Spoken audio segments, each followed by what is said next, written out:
FM and HD Boston 98.5, the Sports Hub. Beasley Media Group station. Essential Sports Hub headline presented by Celsius Energy Drinks. Celtics wrapped up their regular season with 61 wins. They beat Charlotte again yesterday, 93-86 at TD Garden. The top six players sat out for the Greens, so Peyton Pritchard scored 34 points in the win. The first round of the playoffs begin this weekend. Celtics will play either Orlando or Atlanta before the game. Jaylen Brown has received pain management injections in his sore knee, but he's also 100% sure he'll be ready for the beginning of the postseason.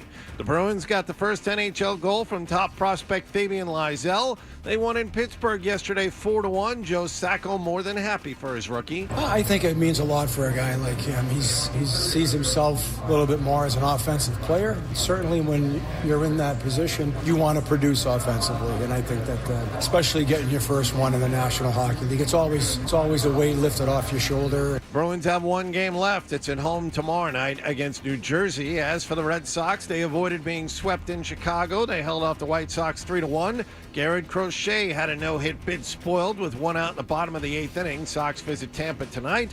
And at the Masters, Rory McIlroy blew a big lead on the back nine. He missed a par putt on 18 that would have won it, but then he made a putt on the first playoff hole to beat Justin Rose and become the sixth man ever to complete the golfing Grand Slam. Sports Hub headlines are brought to you by Catches Law. At Catches, they specialize in helping those who have been injured not only from a one-time incident, but from a lifetime of hard work and labor. Does this sound like you? Visit CatchesLaw.com. I'm John Wallach on Boston's Home for Sports, 98.5 The Sports Hub. Your next update at 6:30. No matter where you go, you're always connected to Boston sports with the 98.5 The Sports Hub app. Download it wherever you get your apps today. Ladies and gentlemen, I need all of you to stop what you're doing and listen. Toucher When has that been necessary to fact check? and Hardy I am not known as Mr. Fun. on 98.5. Hey there. Sarge GPT booting up. Let me hear you say, boo, boo, boo. Crush me, mommy. Say my name. I'm a robot. I'm the son of the Pope. I'm a goddamn drag! Yeah, good luck, dude. Nothing like a good tushy. I love you. And I think you know that. Excuse me? Toucher and Hardy Watch Daddy and Uncle Freddie. Knocking back some fun. Having some fun. on 98.5 The Sports Hub. Let's go. Hey, good morning. We are Toucher and Hardy. Tom Fair Tire Studios, 617-779-0985. Watch us live on YouTube. Go ahead. It's nothing but fun. Subscribe to 98.5 The Sports Hub on YouTube and support us. Support us. You just heard Bird. Later in the show, I've been reminded that, wouldn't you know that I forgot, I don't know if, but certainly Adam didn't, that Hardy and his wife dined with Bird and his girlfriend. We did.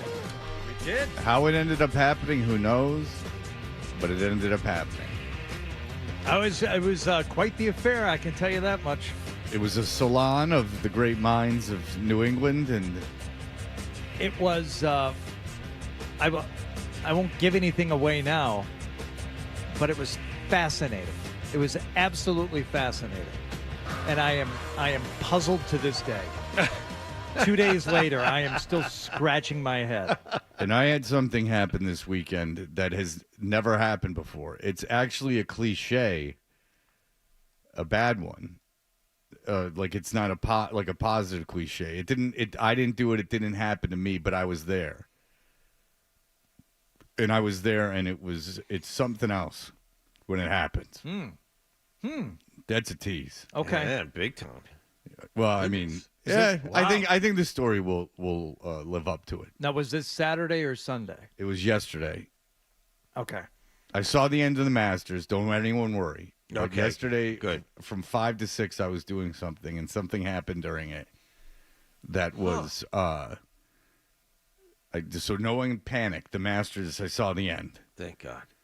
I saw it. I saw when he sunk the putt. Okay. All right. Good. I heard on the radio when he missed the putt. Then I heard when he sank the putt. Yeah. So everything's there. All you Masters fans, don't worry. I was doing that. But something happened that had never happened before. You hear about it happening. But when you're there, It changes your perspective on life. Have you noticed? I had one of these weekends where you have, and they're rare for any of us, as you know, we all have kids and things going on and stuff. But on a weekend when you don't have anything to do, you get nothing done. You know, when it is just a Just Bird. I mean, you couldn't just. You were going out to lunch with Bird or dinner with Bird. You couldn't. I mean, you have to primp and prim and everything else. Was it lunch or dinner? It was lunch. Okay. It was very strange. Let me tell you, there was so many strange things about this, and the only spoiler I'll give was we had a delightful time, but not for the reasons you might be thinking. Oh, really? Okay? See, now I'm really curious. But so my mom came into town on Thursday. I think I had to leave from here to go pick up my mom on Thursday, right? Mm-hmm. So people in town, my son had to play 3 days over the weekend, have that going on. I knew that I was going to be, anxious, to be moving and doing stuff. So I scheduled, of course, a couple of pickleball sessions. At times when I could squeeze them in, I wouldn't miss out on any family time. Literally like 1 hour on a Friday, 7 a.m. Saturday morning. I was there back days at the Pickle Palace, How about this? and getting that stuff done. In the midst of all this stuff, and we've got the big luncheon, the big affair. We're out, cabareting about the town with Bird and his girlfriend Saturday. I'm settling in to watch the Masters for a little while before we have to play again. And again, this is with my mom in town and things going on. That is when I got the alert on my phone that my daughter had been involved in a car accident. Oh, Jesus. From her Apple Watch notified me, and just panic. Right, and I had just sat down to watch the CBS coverage. Oh. Maybe 20 minutes, after the leaders teed Did off. you pretend that you didn't see the message?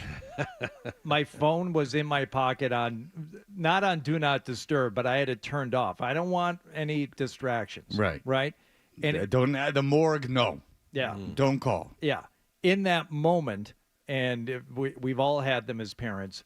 You just don't think, you just react. And I just stood up and I grabbed my keys. I just got out of my car. I just started driving. Before there was any discussion about it, I'm just going to go to where she is and figure out what's going on. And my wife stayed at home to, hopefully reach her on the phone, all this stuff. She's fine. She's fine. My daughter. Thank goodness. Okay. Well, John, you couldn't see that coming. I mean, you would assume he was just bringing it up this casually if something terrible happened. I may have mentioned it to you all personally over the weekend. Yeah. Where it's something more catastrophic. Maybe he wouldn't have been here. Yeah. There's like some things you could deduce. That was for the some audience. Things, that was for the audience. You could deduce.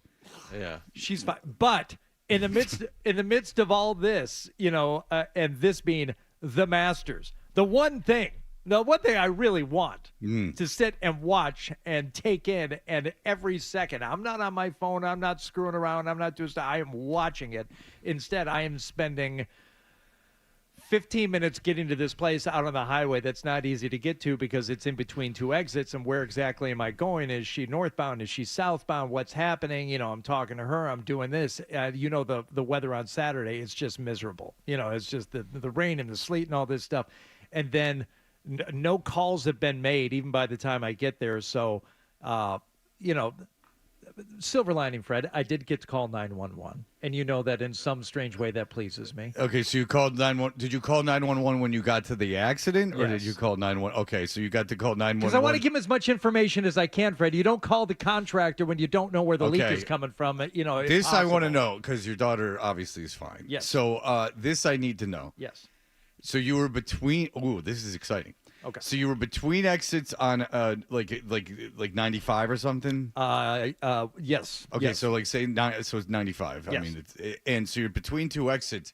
When you call 911, how do you identify how do you tell them right where the car is? Oh, I told her right where the gun. Don't you? Did worry you give a about mile marker? Did you have?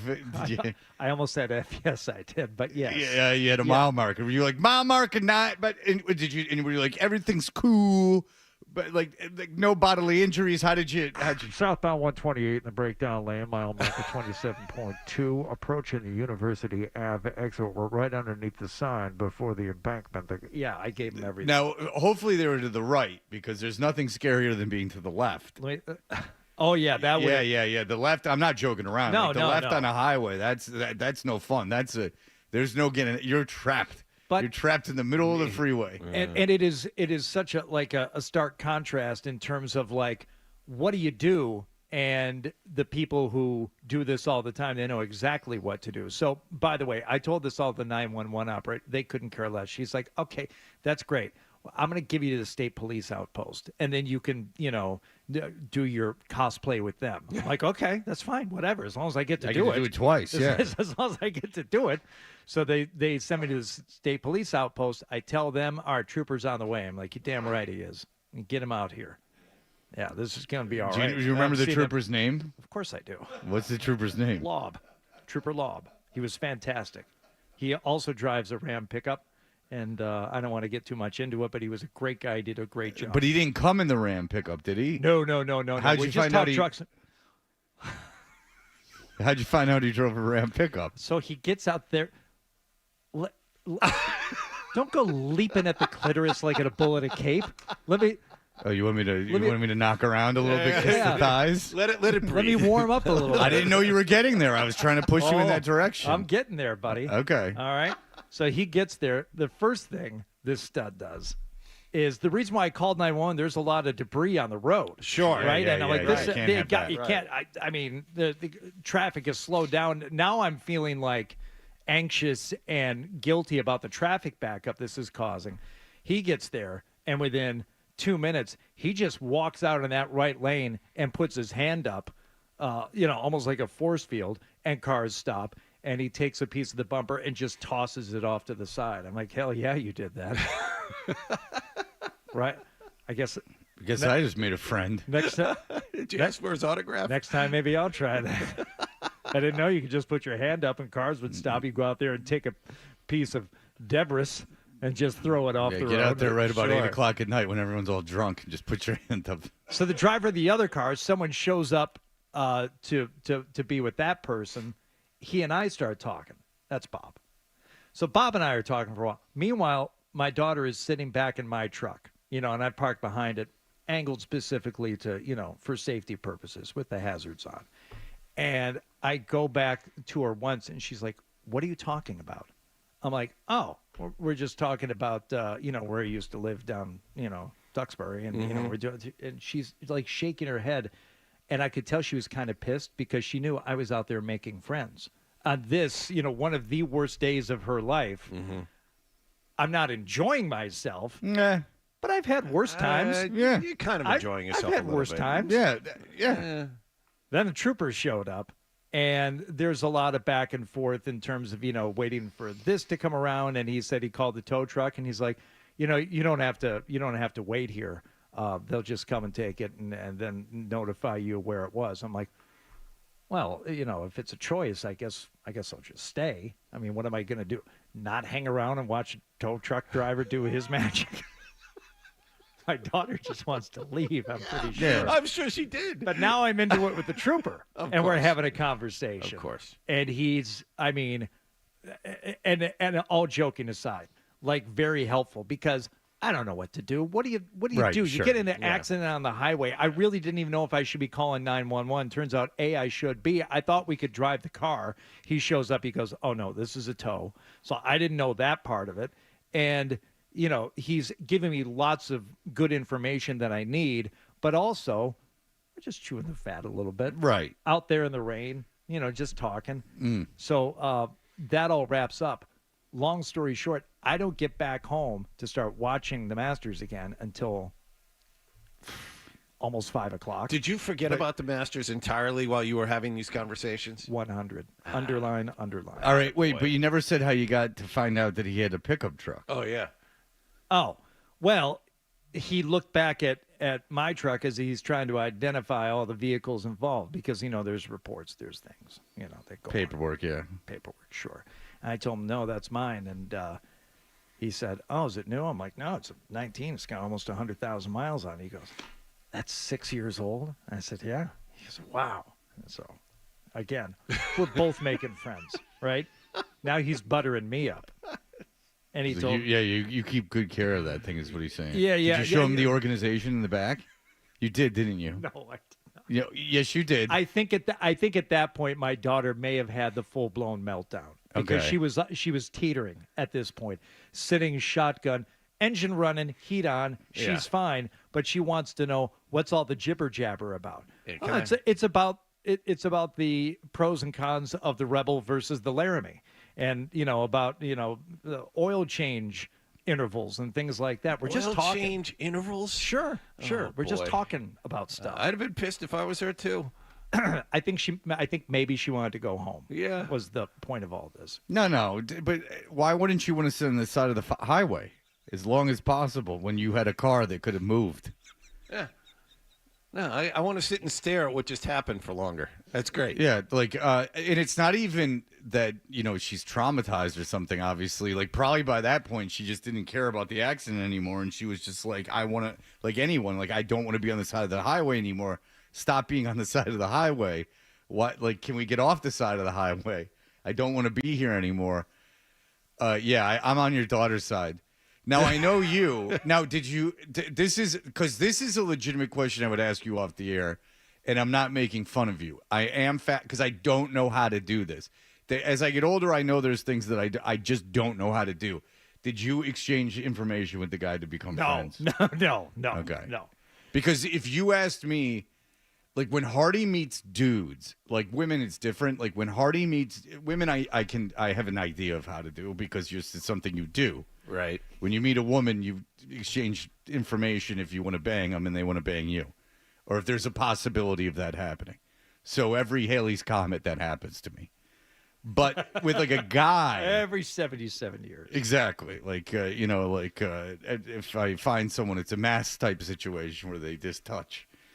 But with a guy, when you meet a guy and you're hitting it off, yeah. How do you get to the point? I'm being serious too. How do you get to the point where you're like, hey, like that you exchange phone numbers in an effort that you're going to contact each other? That's the toughest part. Yeah. And generally for me, it comes down to golf. It's like, if the conversation goes that way, which you talk to me long enough, it almost certainly will. And then they play. It's like, oh, where do you play? We should play sometime. But you know what? Here, I'm gonna give you my number, and that way I'll have yours, and we should go play here in the next few weeks or something like that. So that's how that is done. It's under the guise of golf, but okay. you're just building a network, network of dudes. Nothing wrong with it, Fred. Network of handymen. But how many dudes with the trooper himself? Here's why it would have been inappropriate. He was young, and the older I get, I can't believe how young people are who are A, competent, and B, in positions of authority. And when I say young, I mean less than more than. He's not half my age. He's younger than that. Oh, I am more than twice his age. Oh, so he's in his early 20s. Yeah. But yet he still appreciates the good pickup in the way that you can keep that together. Because he's probably not even had his driver's license for 6 years, so he's like, that thing might as well be a Model T. Yeah, it's a very good point. Well, remember, I just turned 54, so he's like mid-20s or whatever. But still, he's he's had his driver's license 6 years. 7 years? Not in the habit of exchanging phone numbers with 25-year-olds. It's just not my. That's come on. That's a Belichick Jordan. It's how you stay situation. young. It's how you stay young. And by the way, we just put something up about that. If you go to @Toucher and Hardy on Instagram, there is a new video of Jordan that even all of you that complain and say, "Oh, you're just jealous," you watch this video. You tell me that Bill Belichick hasn't lost his mind. I'll leave it at that. I'll give you almost 3 hours to look at it. I'm not the one who found it. I'm not the one who said talk about it. I'm not the one. I didn't make one comment about it in the pre-show meeting. This is not me. This one is over the line. If you can watch this video and you don't think that Bill Belichick has legitimately lost his mind, and I'll take any Patriot writer that's written about the team or talked about the team and been at practices in the last 22, 23 years. I'll have him on the air because I want to ask him one question. Did you ever see anything remotely like this in your entire time? Have you in your from just any one coach. question of you? Have you in your life Seen a coach, not Bill Belichick, a coach have something like this go on? And that is all you need to know. Yeah, check out that video. If my gut tells me it's making the rounds over the weekend, and it will continue making the rounds today. Yeah, I know. I had not seen it. It is something else. I am not plugged in like that. I had not seen it. I'm seeing a lot of Paul Stanley and Gene Simmons' young boys have made a band together. Oh, nice. They're not so young. Oh. I mean, they're in their 30s. Oh. But Paul and Gene, I mean, good for them not taking advantage of any of the, minor press that would go along with that. All right, we will be back. So much happened. Of course, you had the Masters. You had the so much going on. The sports.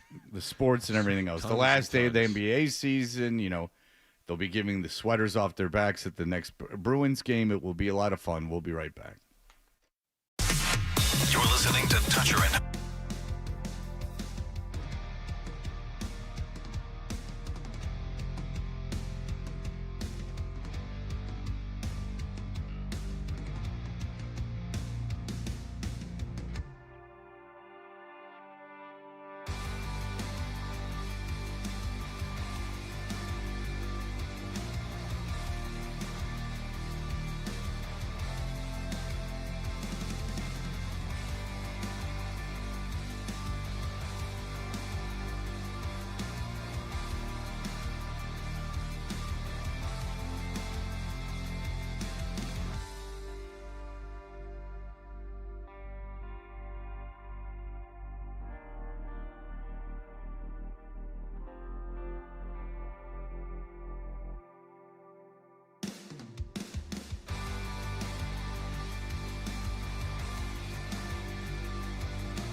Hear more of Tudger and Hardy That's what I want on my tombstone. on the Sports Hub. Did you catch the game last night?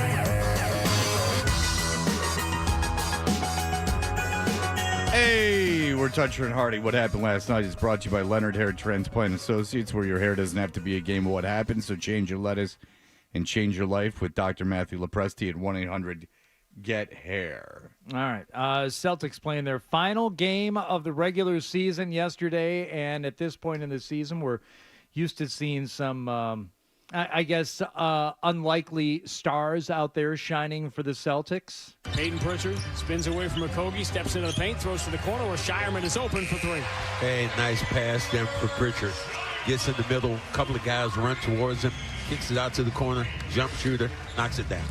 There we go. That made it 57-43. So Pritchard to Shireman there on that highlight.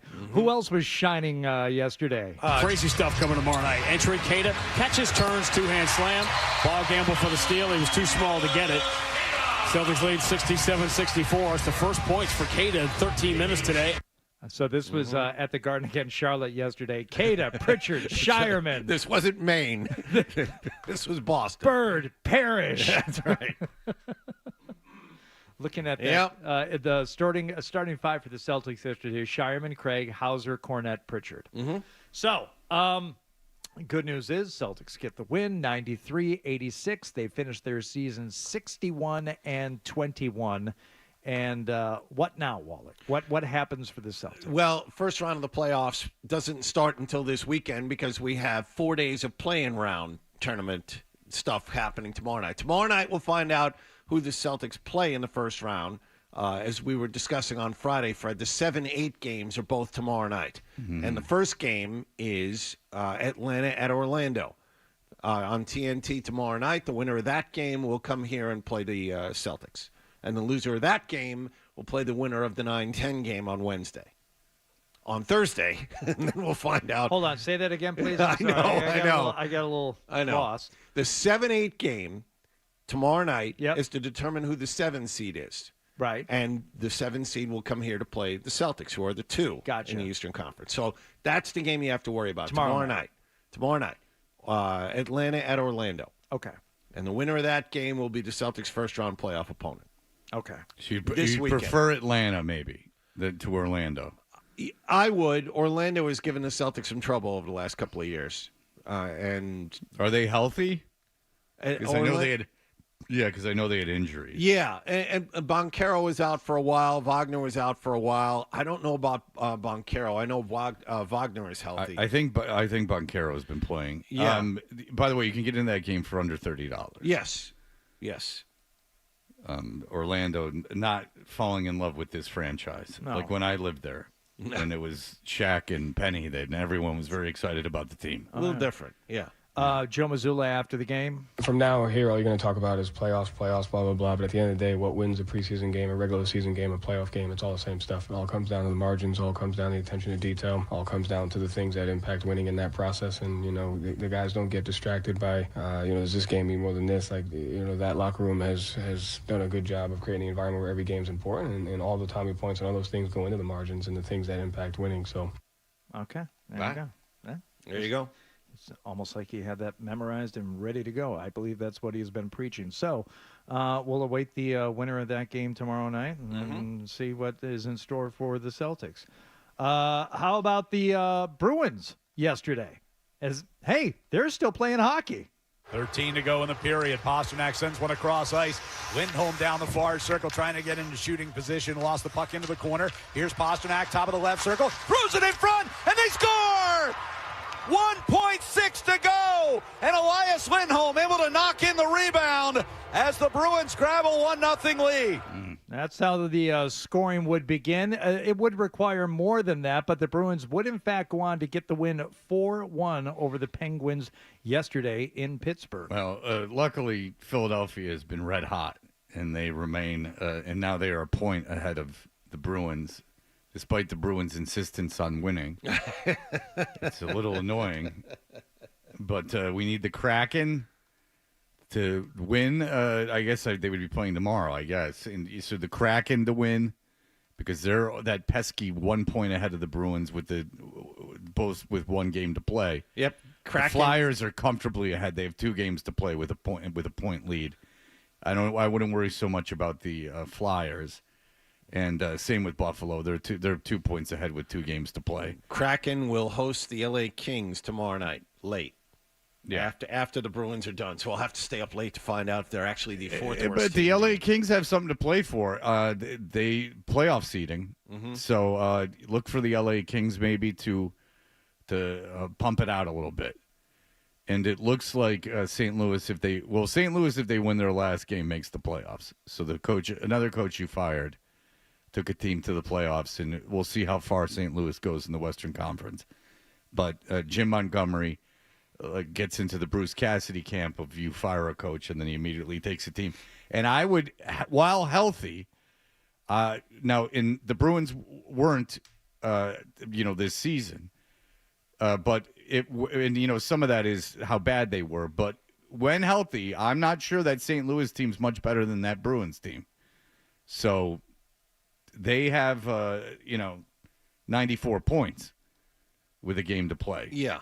So we'll see where it goes. But this is a situation you often find yourself in as a fan, not necessarily wanting them to win, but then the Joe Miltons of the world go out there and they want to win. And Jacob Lauko? Yeah, obviously, we let some games get away from us pretty bad. So I think the last 2 weeks, last 5-6 games, we've been better than we were before. So we have one last game at home, and we just wanna win it for fans right now. Okay. Lizelle, well, you don't have to do that, believe me. Lizelle they want to win it for the fans, Fred. Just in the nick of time, playing their best hockey, where they win one. Their best hockey is win one, lose one. That's their best. By the way, Fabian Lizelle had a goal, so that was his first NHL goal, which in all seriousness, he was supposed to be the big prospect, so good for Fabian Lizelle.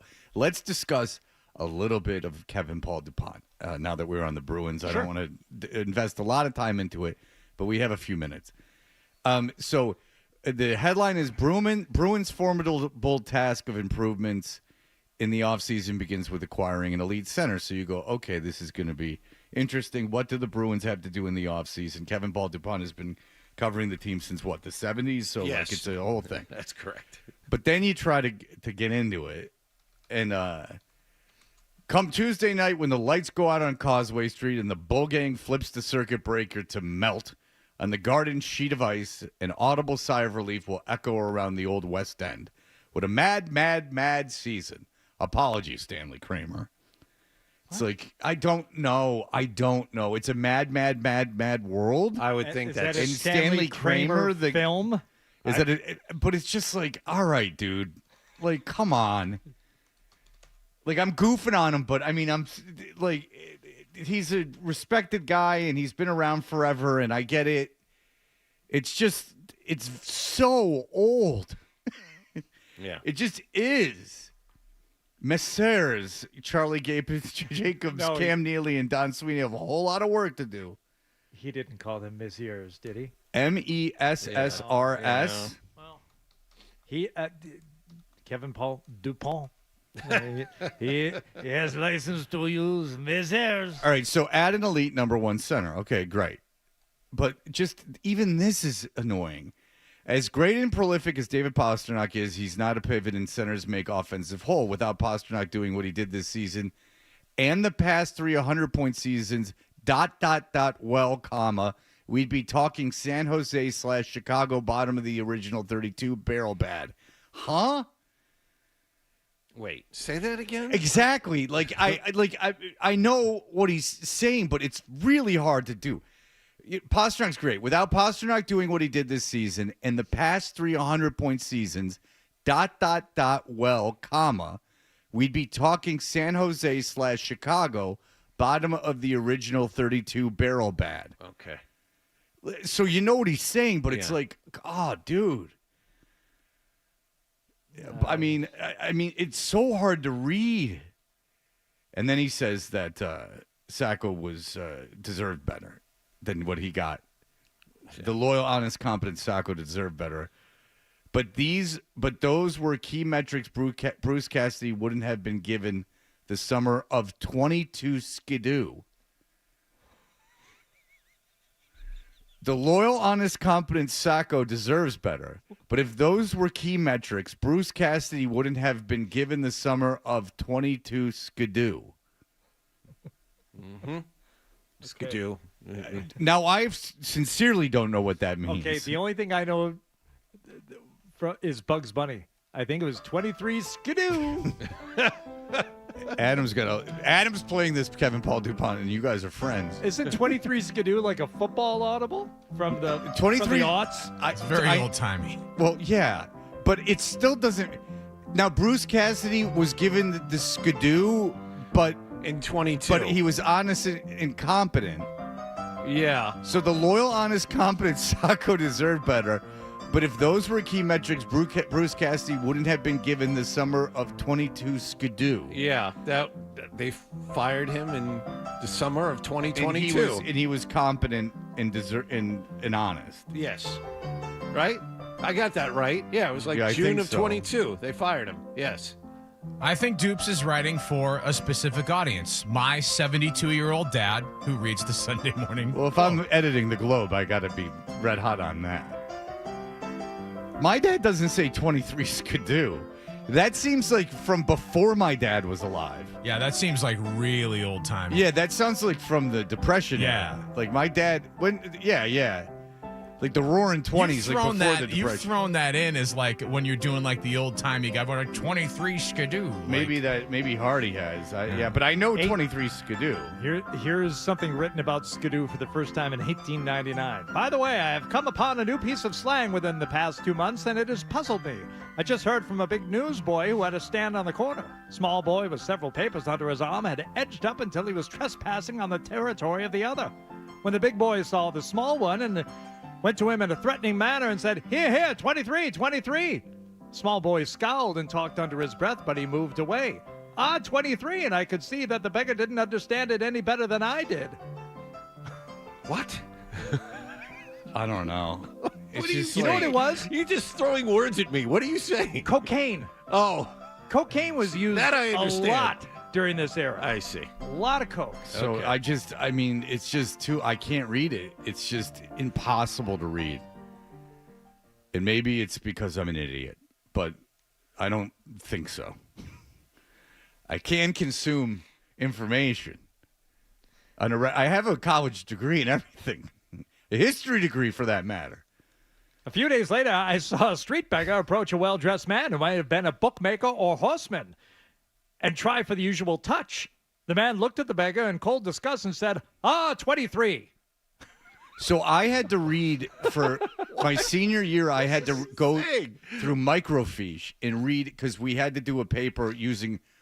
We could only footnote original text, so it couldn't be the way that you couldn't find a modern book that referenced the historical text. Like you had to find it from the historical text. So like microfiched papers from Europe in like the 1700s, you had to find the actual papers. And like, the letters are all different and like reading that, and it was such a pain in the ass. And that's all the guy wanted. He wanted these index cards with our footnotes. That's more than the paper. He wanted these index cards with the footnotes to know that we went through original text.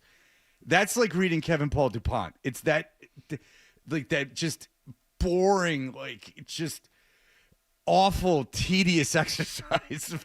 It reminds me of doing that paper in college. I'll book him tomorrow at 8. I don't know if I'd understand them, but I know you call them dupes, so you're obviously very good friends. It's my guy. All right, even I will say the Masters had a tremendous ending yesterday, and we will have that here, the headlines. Sports Hub headlines, presented by Celsius Energy Drinks. Celtics beat Charlotte yesterday 93-86 at TD Garden to wrap up their season with a record of 61-21. They'll play either Orlando or Atlanta this coming weekend in round one of the playoffs. Bruins won their final road game of the season, 4-1 in Pittsburgh. Elias Lindholm a goal and an assist. The team will play their final game of the year tomorrow night at TD Garden against New Jersey. Red Sox won in Chicago yesterday, 3-1 over the White Sox. Trevor Story, a homer and 3 RBIs. Sox visit Tampa Bay tonight. And Rory McIlroy is your winner at the Masters. He beat Justin Rose on the first playoff hole. Sports Hub headlines are brought to you by Rodenizer Home Services. Rodenizer has some unbeatable deals on electrical and plumbing safety checks, new water heaters, and brand new AC systems. Check them out at Rodenizer.com. I'm John Wallach on Boston's Home for Sports, 98.5 The Sports Hub. Your next update at 7 o'clock. You're listening to Toucher and Hardy on the Sports Hub.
is elongating. Weekday mornings. Here goes Hardy.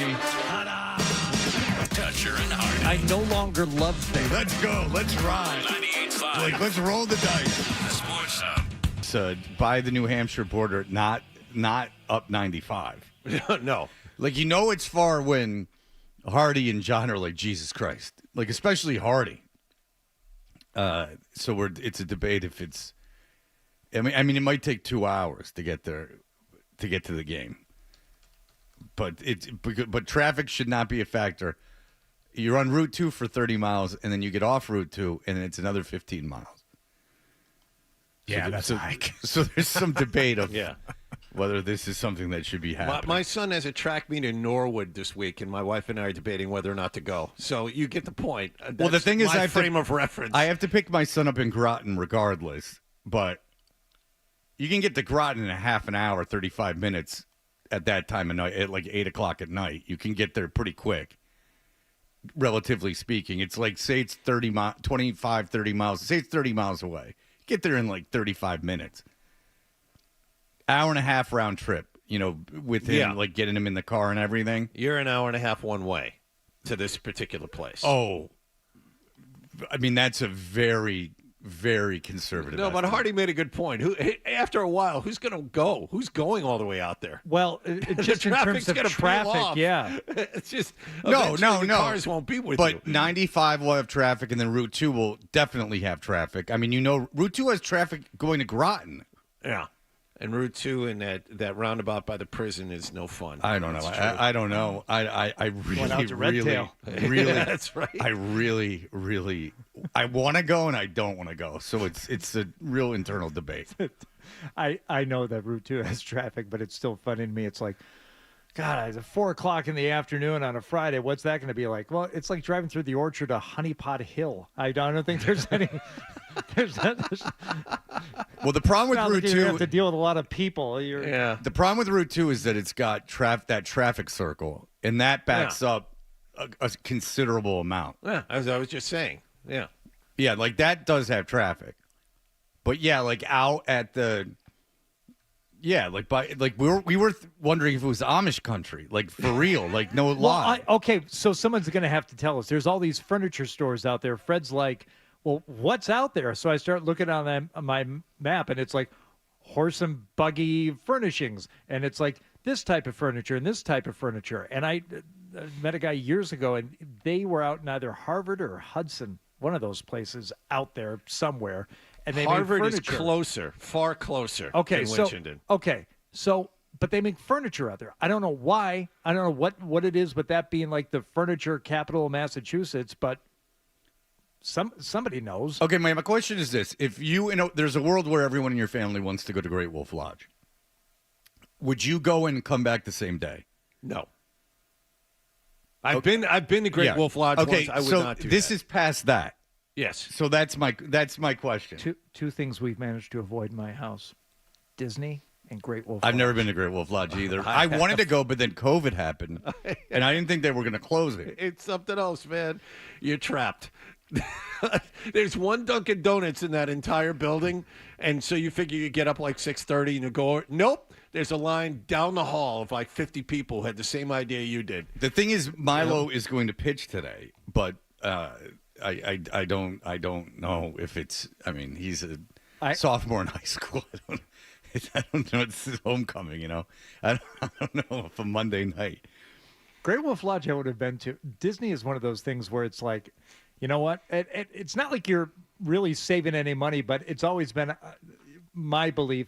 Let's save up and go to Aruba instead of going to Disney. I'd rather spend more and jump through more hoops to go someplace way farther away and potentially more expensive than suffer through that. It's funny because my kids with Disney never cared about the characters. So for whatever reason, even when they were real little, if Mickey Mouse came up or something, it wasn't like they were like, wow. They knew it was a dude in a costume, so they didn't care. If they didn't watch the Disney Channel, I think that had a lot to do with it. And it wasn't by our doing. It's like my daughter liked Peppa Pig. She didn't want to watch anything on the Disney Channel. So cool. It's not going to be, forced upon her. Unable to dodge that bullet. All right. Carrie has an idea of what's going on out there in Winchendon. Good.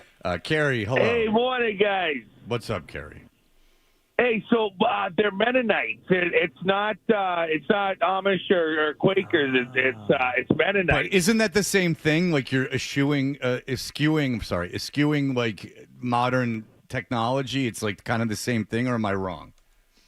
Well, I mean, I think it's like a variation kind of thing. You know what I mean? Yeah, I think so. But it's I'm not sure the exact details. I just know out my way. I'm in Upton. There's all sorts of they have.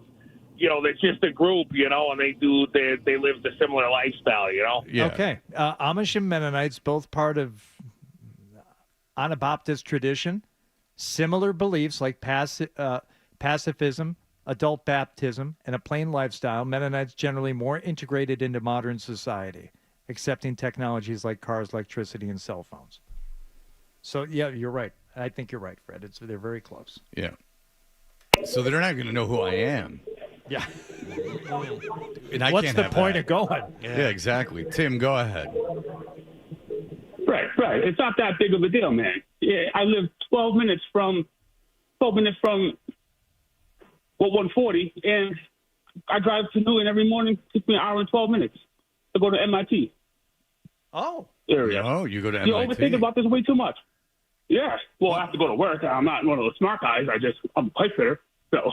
Okay. But you live in Winchendon.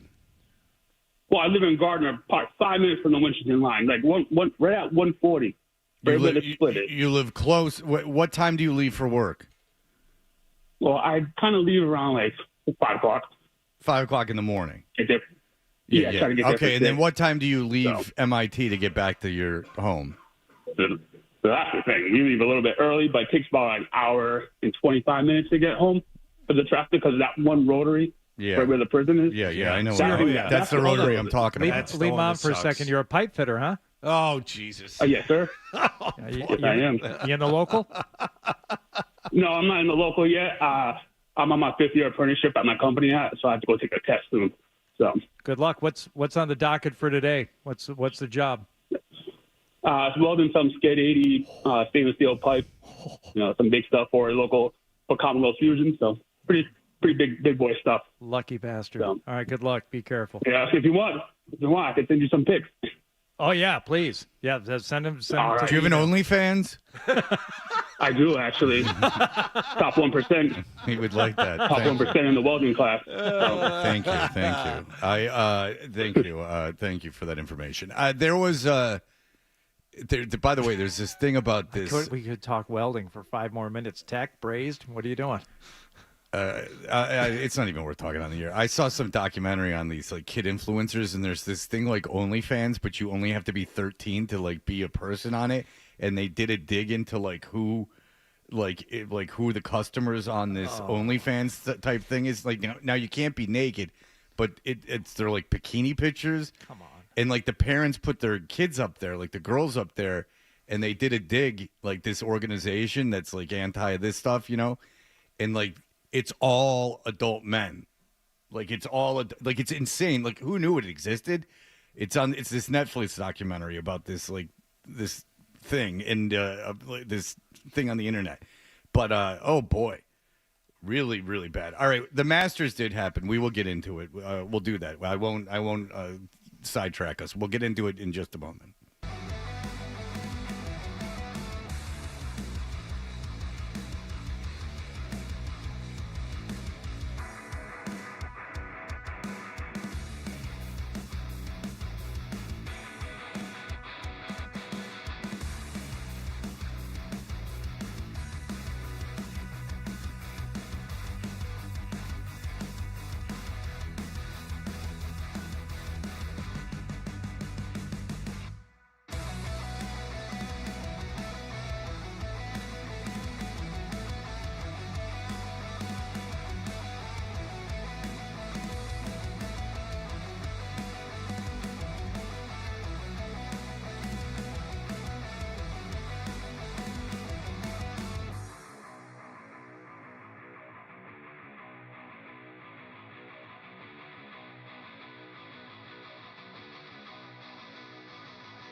into the end zone, trying to keep the play alive. Falling down, he throws to the end zone. It's caught. He's got it. Touchdown. WBZFM and HD Boston. 98.5 The Sports Hub. Beasley Media Group station. Essential Sports Hub headline presented by Celsius Energy Drinks. Celtics finished off their regular season with a win, 93-86 over Charlotte at TD Garden. Peyton Pritchard scored 34 points as the Greens sat their top 6 players. For me, it's just another opportunity to grow, be in a different situation that I'm not necessarily always in, and the ball be in my hands more. So it's always a growth step in learning how you can affect the games. Next up is either Orlando or Atlanta in the first round of the playoffs. The Magic host the Hawks tomorrow night in the 7-8 game of the play-in round. Joe Mazzulla also confirmed before yesterday's game Jaylen Brown did indeed receive pain management injections in his sore knee recently, but Mazzulla added he's 100% sure Brown is going to be ready for the playoffs. Bruins won their final road game of the season, 4-1 in Pittsburgh yesterday. Their final game is tomorrow night at TD Garden against New Jersey. Red Sox won in Chicago yesterday, 3-1 over the White Sox to avoid a 3-game sweep. Garrett Crochet came within 5 outs of a no-hitter and picked up the win. Sox visit Tampa Bay tonight. And for the first time in his career, Rory McIlroy won the Masters yesterday. He beat Justin Rose on the first playoff hole. Sports Hub headlines are brought to you by the 99 Restaurants. Celebrate Easter this Saturday and Sunday at the Nines and enjoy delicious menu specials like the pan-roasted lemon caper swordfish. You gotta love the Nines. I'm John Wallach on Boston's Home for Sports, 98.5 The Sports Hub. Your next update at 7:30.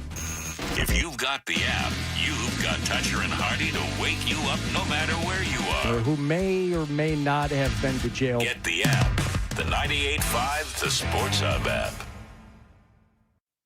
Fred, what's it like to work with Hardy and Wallach? What a golden ticket I've gotten. There you have it. Toucher and Hardy resumes on the Sports Hub. 4, please.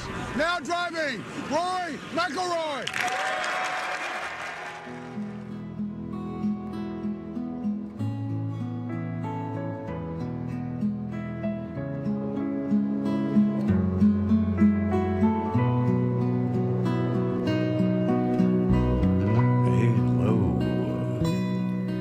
We are Toucher and Hardy. Watch us on YouTube. If you could subscribe to 98.5 The Sports Hub on YouTube, that would be a great joy for us all. Over the weekend, beautiful weather, twists, turns, witching hour, and redemption found. The Masters, a tradition like no other. Unlike any other. Yes. Is how you have to say it. Hardy, I have a question about the introductions that we just played there coming into this segment. Other tournaments, you hear players introduced, the 1995 Masters champion, 5-time major champion, Sergio Garcia, whatever. You step up to the tee at this place, you're just like, now driving this guy. Right. Why? Because you don't need all that other stuff. Why not? Every other tournament does it. Everything else is inconsequential. The other tournaments do it, so they say, hey, you should be excited to see this guy, and we're lucky to have him because he's won all these big, important tournaments. The Masters, along with the Open Championship and the U.S. Open, they're like, no, you're here. You know who this person is. The fact that they're here makes them important. We don't have to sell you on how important they are. And in the good old days, made sure that you were a white guy. You didn't have to say what their race was. Now they say, "Hey, Chinese fella." Now on the tee. Now on the tee, Chinese fella. So get off our backs. Vijay Singh. You have to introduce him separately. I don't know where Vijay Singh is from. I think he's Fiji, but we've got a Fijian dude. We've got a Fijian dude, and he pours Gatorade into his divots to measure their depth. Right. Vijay Singh. Yeah. Vijay Singh's warm-up is one of the most just mind-crippling OCD things that I've ever heard of. He would go on the practice range and whatever he's hitting, and he would find out how much of a divot he was taking out. He would pour Gatorade into the divot for whatever reason as some kind of measuring device of how deep the divot was. Yeah. It could just... Well, they get free. What a fun sport. They get free Gatorade. So. Oh, I don't think that's true. I don't think that's true. I mean, I think there's probably a vending machine that's pretty reasonable. Yeah. Like probably 75 cents a Gatorade. But my God. But in all seriousness, what a final of the Masters. As we knew, even us laymen, Rory McIlroy, he had a chance to become the sixth guy to win all four majors. He's becomes automatically one of the best golfers of all time. Like, he becomes a top 10 golfer of all time. There's no question about it if he wins this Masters. Now, the great thing about Rory McIlroy and the interesting thing about him is that he falls completely apart at the Masters. He can't handle it. He has had leads, and famously on a couple of occasions, there's two, one on 10, I believe, one year, and then one on another where he just straight up hooked one, like literally like 50, 60 yards. First round of this tournament. Like hooked. Well, yeah, and then double bogeyed one yesterday. Yeah. So there was a lot of ups and downs from Rory McIlroy. He's got a 2-stroke lead. They're the last group to go off. It's 240. It's him. It's Bryson. It's going to be great. This is going to be a duel. And then on the very first hole, as you said, Fred. This is coming up the hill, breaking from right to left, outside of 6 feet on the right edge, and he's hit it through the break. It did not break. That is an opening double bogey for Rory McIlroy. And you're thinking, oh boy, this is not going to be good. Now he's playing with Bryson, and it's got the feel of almost like match play, because Bryson pars the first, he birdies the second, but Rory makes par in the second. And for these guys to make a 5 on a par 5, they want to throw up all over themselves. Those are supposed to be birdie and eagle holes. So the lead now gone. Rory, however, answers with back-to-back birdies on 3 and 4. So now he's retaken the lead. They're back and forth. They're swinging punches at each other. He finds himself in some trouble on 7. This was one of 3 shots, I think, that won him the tournament yesterday. McIlroy looking to take it over the trees and move it left to right to the green. By the way, Tirico on the radio call, fantastic. Yeah. I mean, he's good at everything. He's good at everything, but he gets excited but not disruptive. Rory sends it skyward, catches a little bit of tree as well, recoils as we look to see where the ball is going to land, heading towards that green. On the green, it almost went in! Oh, man! Where did that fall out of the sky from? McIlroy laughing at himself in disbelief at the shot. His mouth open, smile on his face. He's 4 feet behind the hole. Unbelievable shot from Rory. Is that the one? 7. Is that the one he bent around a tree? So I don't think he had to bend either one, because I think they were both 9 irons and there wasn't a whole lot of bending. He just took it like so high up and over. Okay, I'm thinking a different There shot. was 2. Yeah, no, there was another shot that he put over a tree when he was that landed just beyond the green. That he had put himself in a bad situation. Yeah, that was on 15, where much like Mickelson's, great shot from the pine straw years ago on one of the par 5s on the back, knocked it to about the same distance. And spoiler alert, both guys ended up missing the eagle putt. So how are we supposed to get, overly excited about this? The great shots for sure, but we're jumping ahead, because Rory had this thing to the point where I said out loud, this is starting to feel overish. McIlroy 15 feet for birdie up the hill at 10 to extend the lead. Ball on the way to the hole, taking a turn in. Back-to-back birdies again for McIlroy. He birdied 3 and 4. He birdies 9 and 10. And Rory McIlroy leads by 4. That's a 4-stroke lead on the 10th hole. Find a back 9 of the Masters, you got a 4-stroke lead. 4 up with 8 to go. It's one of the most cliche things in sports. About it is like, oh, the Masters doesn't begin until you get through Amen Corner on Sunday. But it's ridiculous, with a 4-stroke lead at the one tournament this guy wants to win more than any other. How does he handle it? Especially when he's getting help from Bryson DeChambeau on the very next hole. This ball's in the air, turning over, and this one's dangerous. This is left. That's in the water. That is in the water and quite possibly ends Bryson DeChambeau's chances of putting on a green jacket at the end of the day. So Rory's got a 4-stroke lead over other players at this point. DeChambeau has, fallen apart at this point. And then he knocks one in the water on 11. Rory almost did too, but does he get his up and down? No. Rory ends up making a bogey there. So let's skip ahead to 13. He decides to play it safe. He's going to lay up. Par 5. The creek running in front of the green. 86 yards for McIlroy.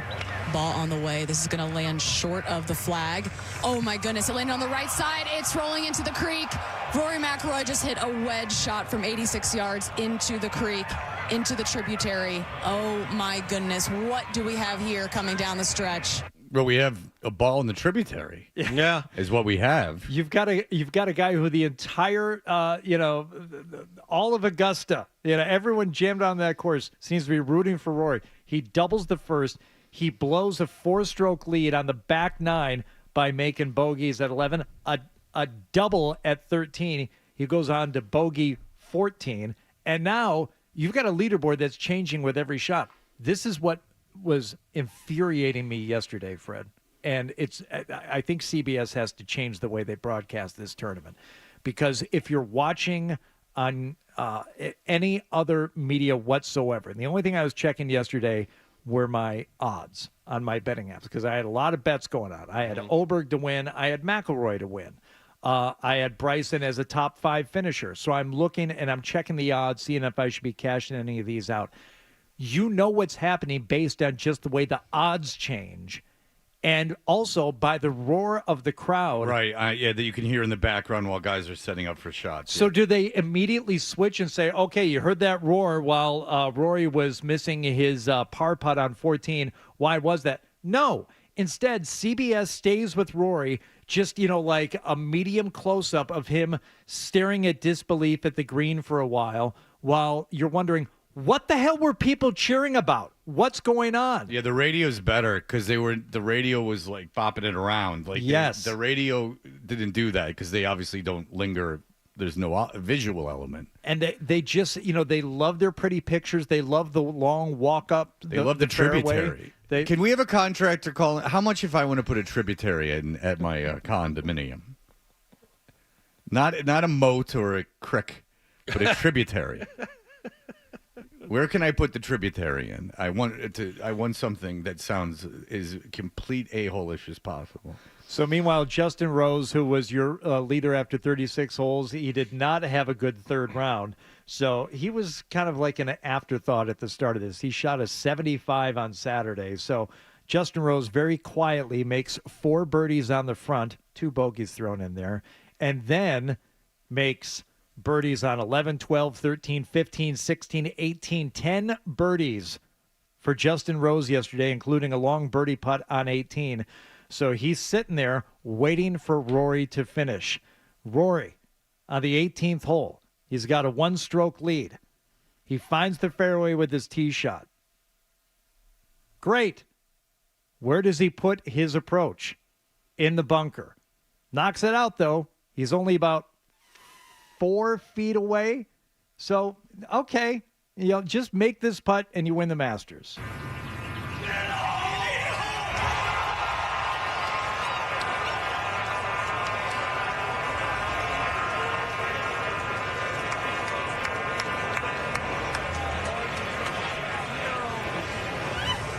Going to a playoff. Thank you. Yeah. That was one we could have used a radio broadcast on. That's the one we could have used Dorico on for sure. Yeah. All right, so it's him and Justin. They want to rub it in. It's uncomfortable enough. Yeah. Justin Rose, by the way, hitting balls now for about 40 minutes as he's just waiting to see. And I think he tuckered himself out, but they both found the fairway. By the way, Rory McIlroy's, I believe his round was like 4.5 hours.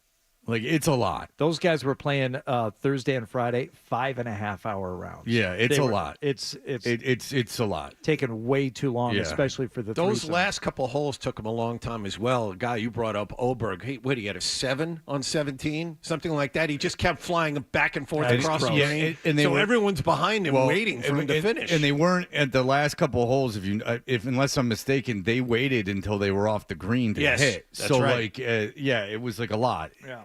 All right, so first playoff hole, they go back to 18 tee box. Both Justin Rose, Rory McIlroy find the fairway.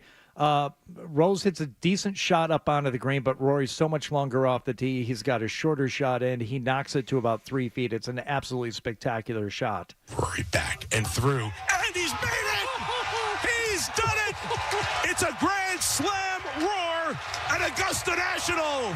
Rory McIlroy on his knees, bent down in emotion, clutching his head. He's won the Masters. His caddies jumped in the tributary. But it was a great moment. Water on 18, Fred. How dare you? No, I didn't say he jumped it on 18. I said he ran and jumped into the tributary. Oh, so he ran 500 yards away to find the nearest water and jumped in there? Yeah, well, he wanted to find the tributary. But it was a nice moment, just the relief. Now, I heard a theory, and it makes sense. Now look out, because now he's got nothing to prove, so he could just go bananas. Like, there's a chance that, like, now that all the pressure's off, it must be nice because he doesn't have to do anything else again in his career. He doesn't, but okay, so this can go one of two ways. Number one, he could be like Sergio, who finally won a major and then kind of just didn't care anymore. Yeah, the Gene's fortune, though. Sergio Valente. That's right. But for Rory, and I heard this narrative too, it's like he finally, got that, off his back. He's able to, he proved that he can win at Augusta, that he can close there. Did he prove that he can close at Augusta? No. He shot 73 yesterday. He shot 75 yesterday. 73. 73.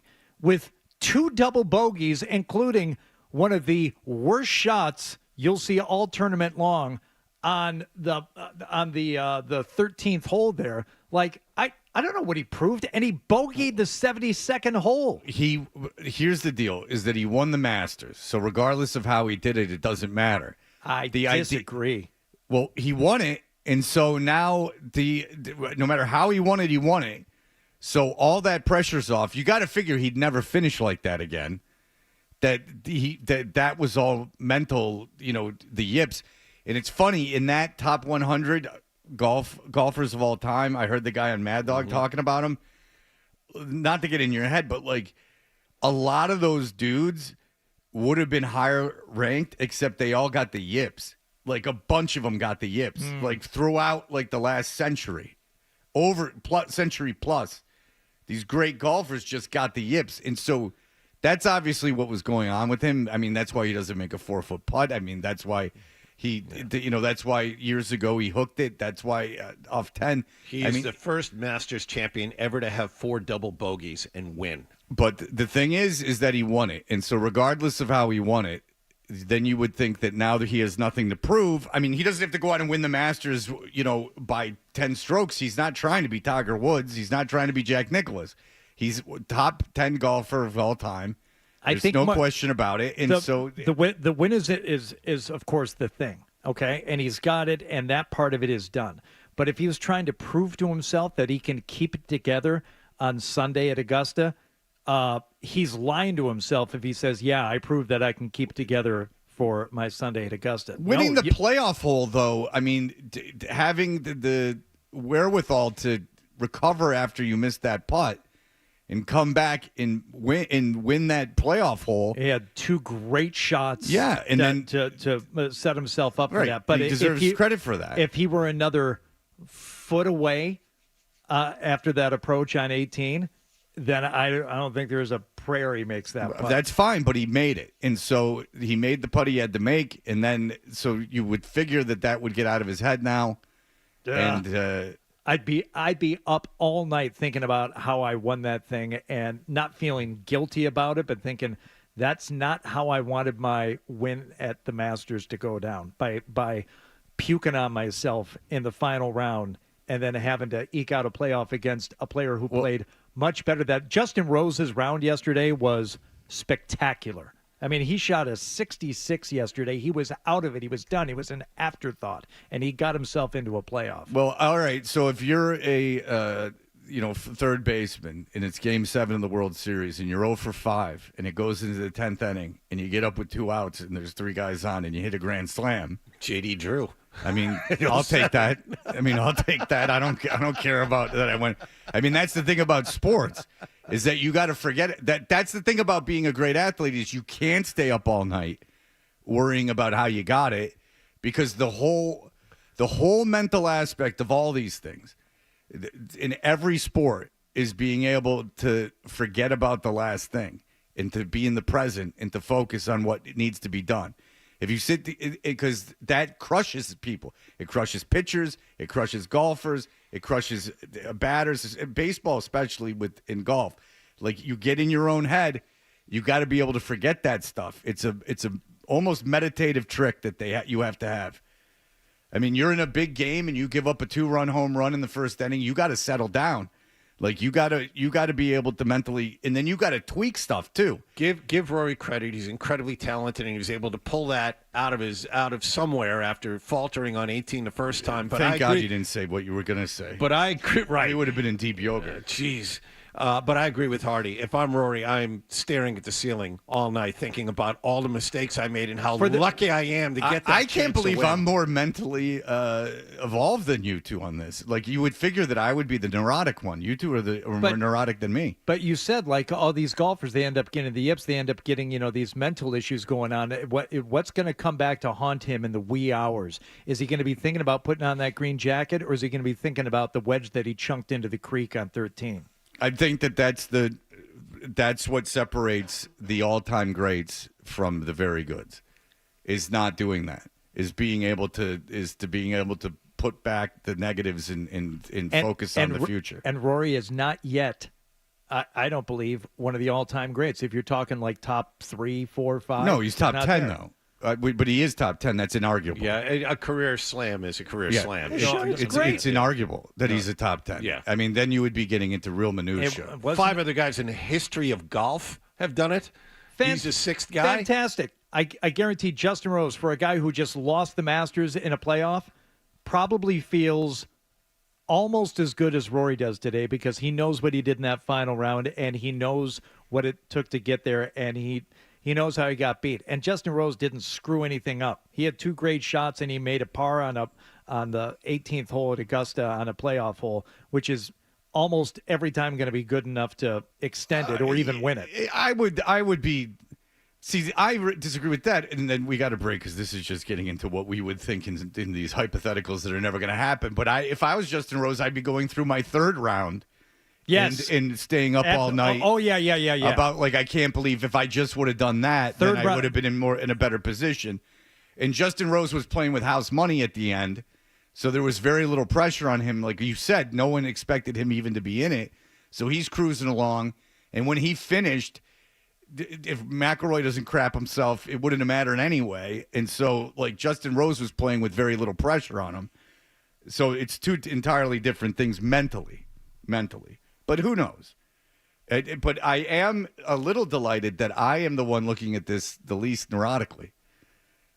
I don't know if this has ever happened in my entire life. That is the upset of the morning. It really is, to me, in all genuineness. Yeah. The only one who takes a medication for their brain out of this room, and I'm the one that would be able to sleep and be happy that I won the Masters, and you two would be up all night thinking about how you didn't win it in the right way.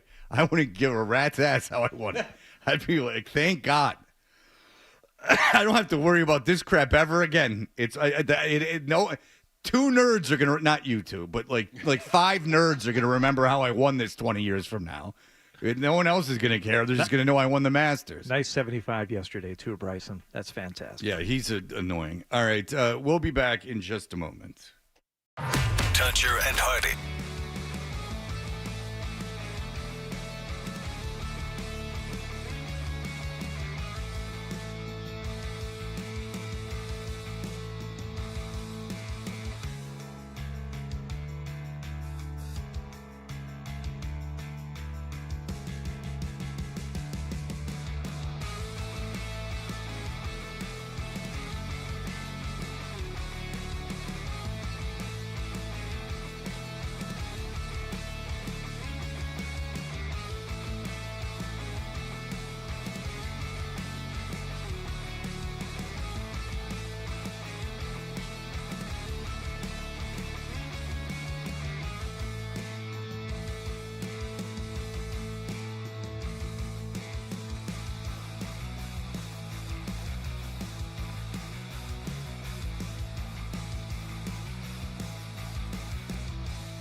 tonight's and Hardy.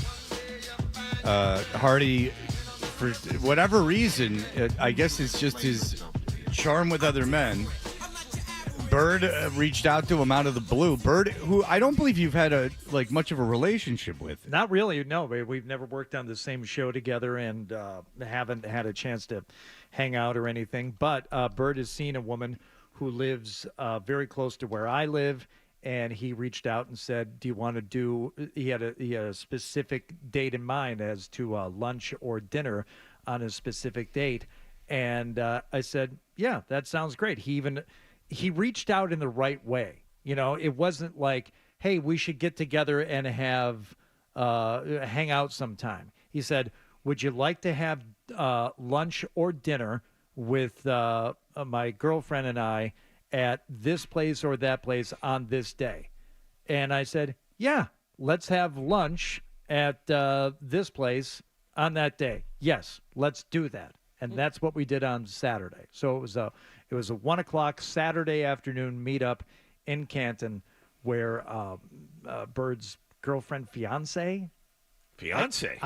Somebody said fiance in the morning meeting. I said fiance, and I don't think I was right to say that. I think I was a little sleepy and used the wrong word. Okay. Let's not make assumptions here because this is Bird. No, he's not engaged.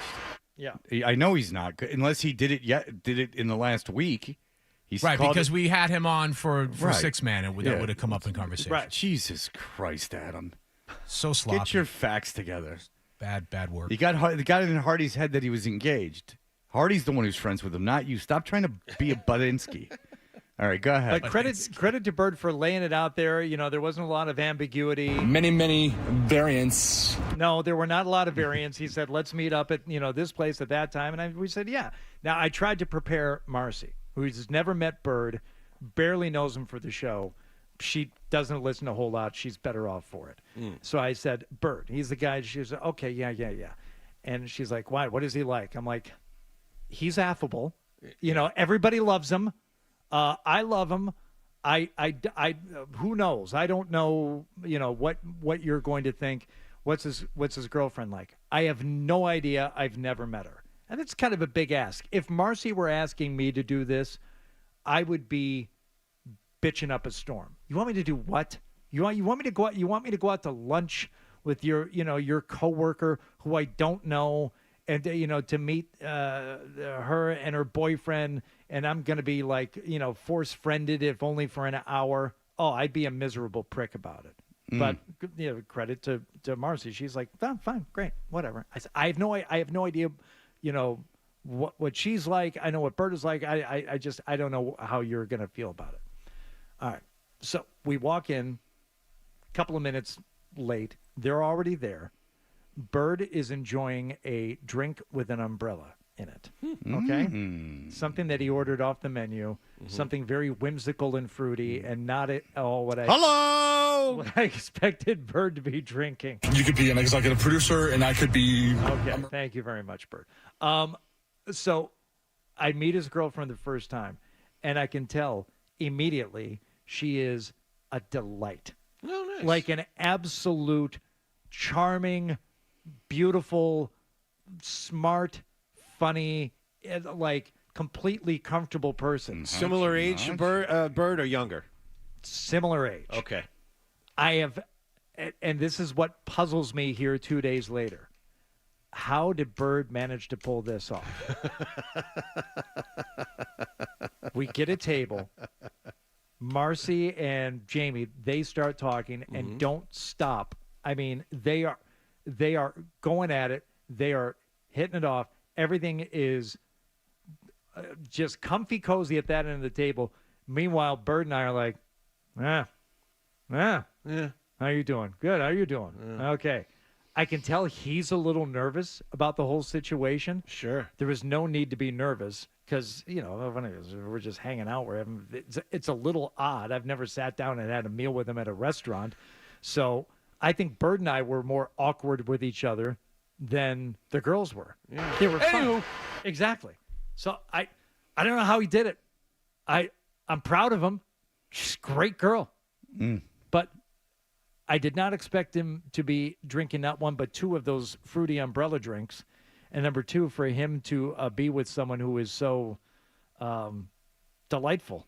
I'm just wondering how that happened. Why he called you? It just seems kind of odd out of nowhere. You know what You I'm want saying? to develop a relationship. Maybe. Okay, I don't okay. know. We live close by. Well, they had been to the restaurant where my daughter worked and had, gone around town a little bit. He's just looking for something to do on a Saturday while he Okay. was in that neck of the woods. So we did it. Sick of banging her for a second. He just had to get out and get some fuel for the next sesh. No. Oh. All right. Well, so you guys know that I do the yoga. It's a very spiritual thing. It's not for the air, but you hear rumors of things happening in yoga rooms, and you think to yourself, boy. does this really happen? Well, over the weekend, Oh, no. I go into this. Now, it's a yin style of yoga, which is where you hold a position for an uncomfortable position for a long period of time and in silence, basically. And it's a mental exercise to not focus on the discomfort and to breathe through the discomfort. I find it a valuable exercise. So it's not one of these like power yogas or things where it's sweaty and hot and everyone's moving around. The room is dark and you are holding positions. There might be a slight bit of Vedic music playing in the background, but it's very, very low. So whatever day it was, wherever I was, it doesn't matter. I do yoga all over the place. I could be even in by the Wimbledon school. Who knows where I was in out there by Sassafras Trace. We don't even know. Right. So Sassamon, damn it. there's often kind of strange people at these places, but who am I to judge? Maybe they're looking at me the same way. So I go in, and there is a gentleman. He has covered himself in a blanket, and he looks to be in a meditative pose. The class has not started yet. Okay, he's wearing gray sweatpants. He's an older gentleman. Let's say he's about late 60s, mid 60s. So he's very meditative. He's got a blanket over him. It's that's unusual, but I think maybe this guy's already started meditating. 5 minutes before the class, this guy's going to rock and roll. So here we go. So he's behind me and to the right, and so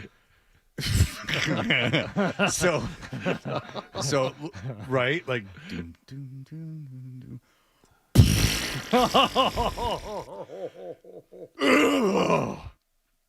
Is the noise. Okay. Now I can't, and I'm like, I'm like, okay, fine. Guy farted. Big deal.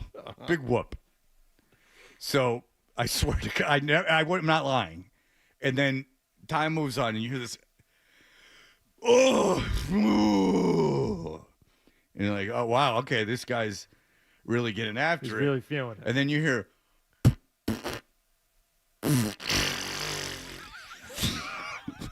now he's farted twice. And these are... Is it making no effort to hold them back? No. These are loose. He has just let his rectum... It's not a... No. And then you feel bad for the person because they bent over and they couldn't help but fart. But I've never heard really a fart in one of these rooms before. And I've done it 100, 200 times. And I've never heard someone fart. This is a guy who has gone in and just said, I'm going to let... Because you're supposed to relax your body and make sure to relax. But not if you have to fart. If you have to fart, then you tighten your body. You tighten your rectum. So what if you can't get through the class? Ooh.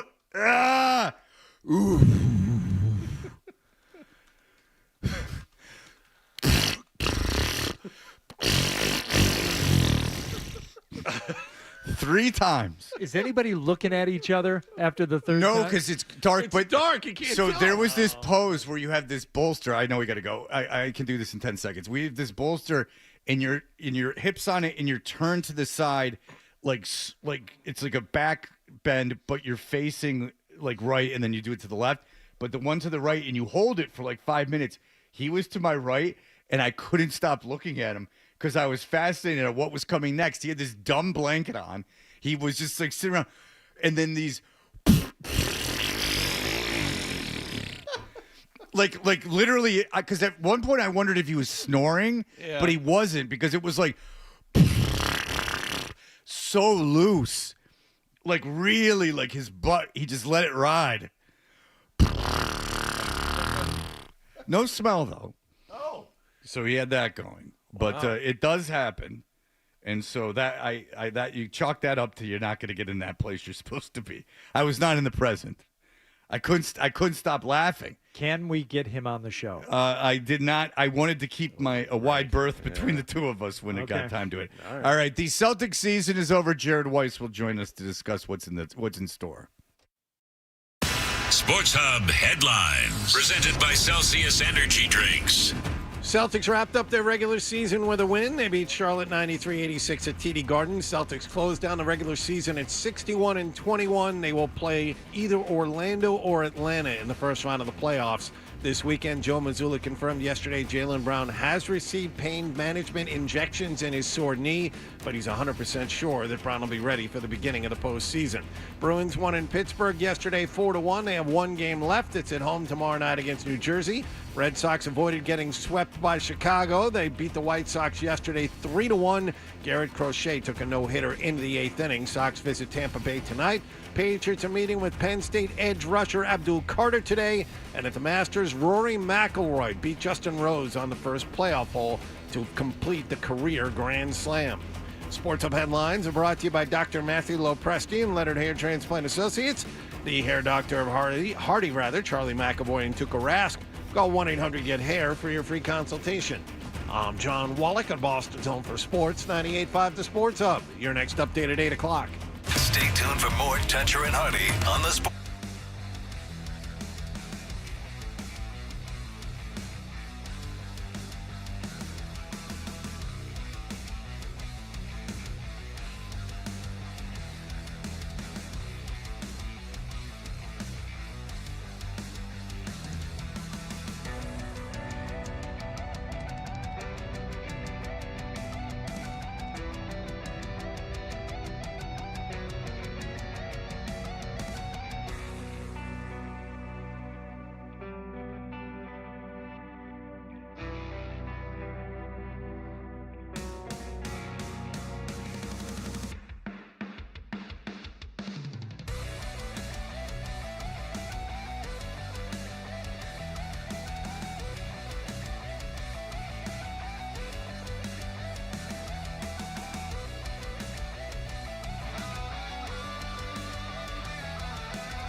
Jeff Hardy. A big, beautiful ball of flame. And a whole lot of Boston sports. And I have had many offers to become an insider.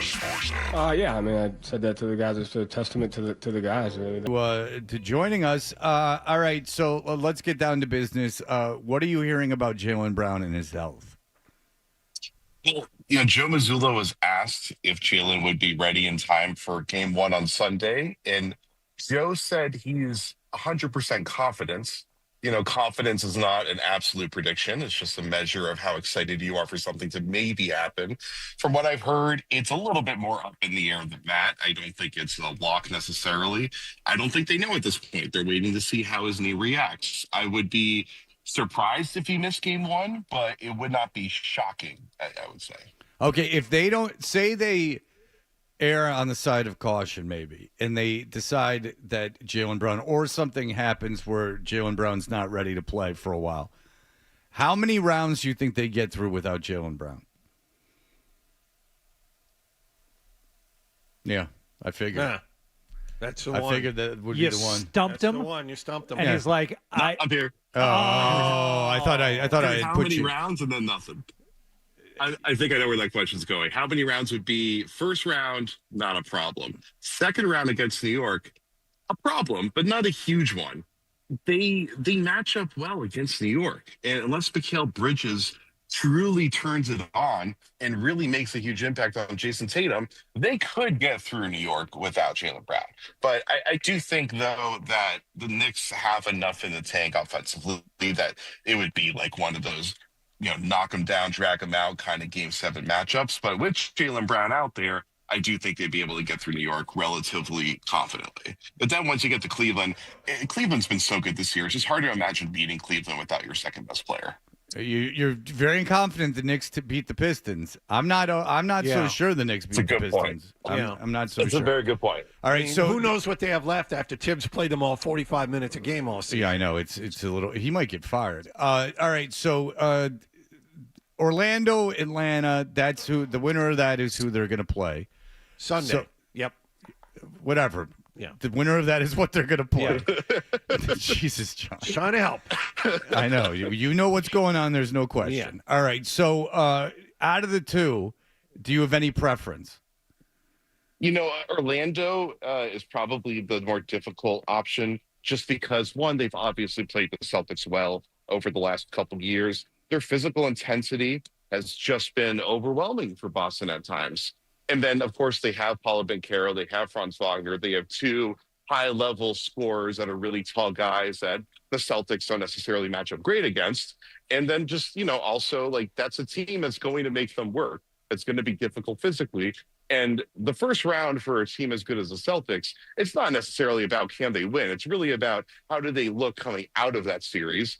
And Orlando's just going to be tougher for them. There's no question about it. And as good as Atlanta was earlier in this year, and that's part of why their record is decent, they've lost a lot of talent over the last 2 months. They're starting Mo Gay at the 4, who would probably be one of the primary matchups against Jason Tatum. And he's a pretty big step down from what they had before, although he is still a decent young player. I just think Atlanta is much easier for them to deal with.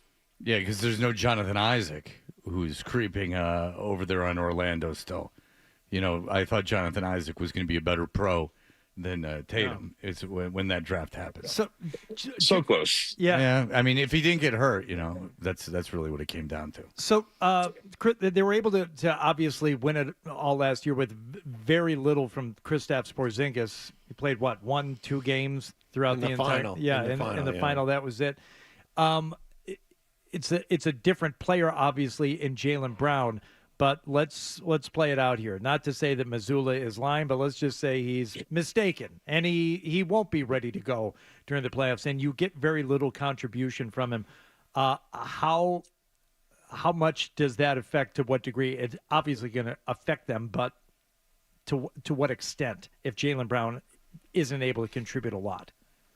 Well, I mean, this puts so much onus on Tatum early on. And obviously, you got to worry about running Tatum into the ground. He already takes on a massive usage load. In the postseason, he really steps up his defensive intensity. So, he really gives you everything he's got in the tank in the postseason. And that's why Jalen is so crucial, is you need 2 of those guys if you're going to win a championship. Yeah, I really do think that they're good enough. And the way they've been playing, they kind of flip the switch. They're like, all right, the playoffs are approaching. Maybe we should be a great team again.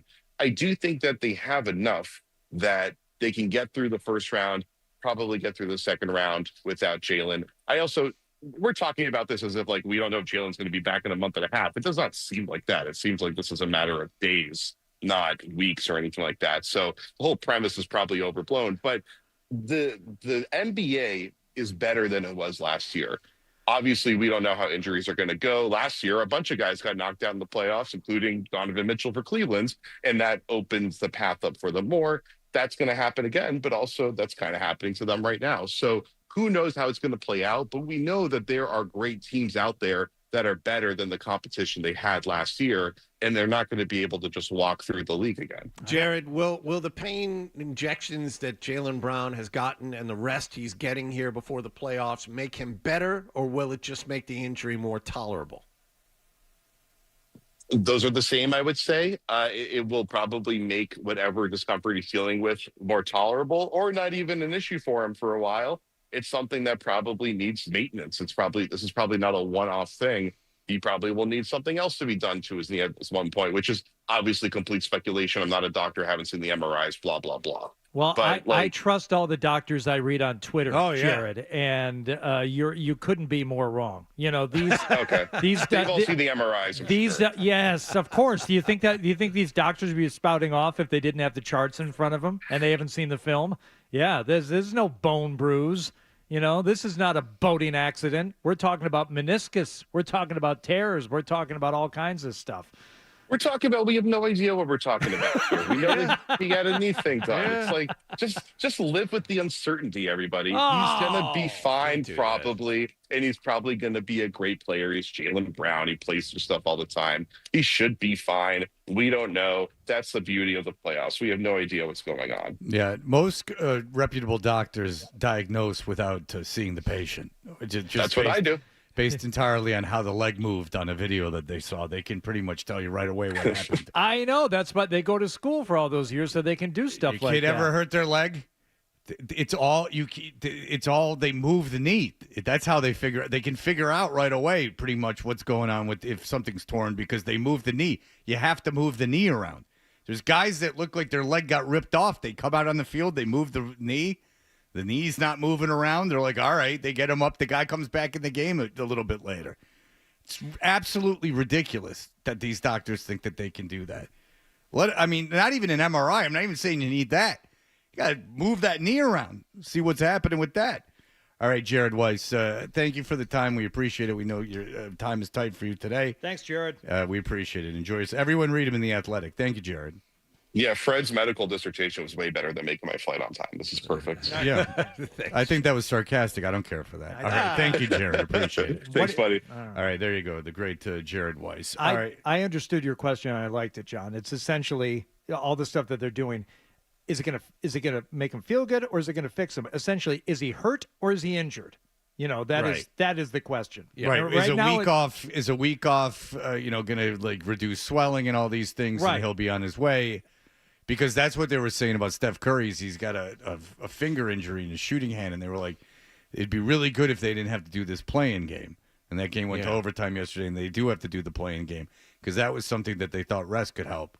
Yeah. But this is Jalen didn't play the last 2 or 3 games of the season. They get a week now. They don't play until Sunday. I mean, that's a lot of time off during the season, but it sounds to me like that really doesn't matter. It sounds to me like, and Jared said it himself, this is more maintenance than anything else. Yeah. He's going to be stuck with this for the playoffs. Yeah, and by the way, again, things lining up outside of Cleveland because Damian Lillard, they said he got cleared for basketball activities, but he can't play basketball. He's still got that blood clot. So you could, if you read it, you could read like, oh, while Damian Lillard's basketball, they're letting him shoot a little bit, but I guess he's still a ways off. He's taking blood thinners and everything, but it looks like Damian Lillard very well couldn't play in that first round. In fact, I think I would lean towards that from what I heard yesterday. Take Indiana, who, by the way, beat Milwaukee, and they have home court. In the first round. Dumb Indiana, that dumb team. I can't stand that team. They have no star power. They're so boring. Made the Eastern Conference Finals last year, Fred. Yeah, that was quite an Eastern Conference Finals. It was a real joyride, that whole playoff run. It was great that they won the title, but boy, oh boy, was that boring. I think it'll be a little different this year. I would hope so. All right, for their own sake, for everyone's sake, what do you get when you get a radio show testing out tendies, testing out chicken tenders? Was this on Felger and Maz? Yeah. Okay, I thought so. Felger finally went all in. It was on the off-air show, and he said the F word a million. He said these are effing great. You know, on the off-air show, he can swear. Oh, yeah. Yep. Yeah. The whole nine. He played golf with Shane Lowry. He's unfiltered. You talked about on the off-air show. It's like, put that on the show. No. Nope. No. He needs to swear when he tells the story. All right, we'll be back in just a moment. More Dutcher and Hardy on the way on the Sports.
This is Boston's home for sports. He scored! What a blast by Pasternak! Holiday three. Good night.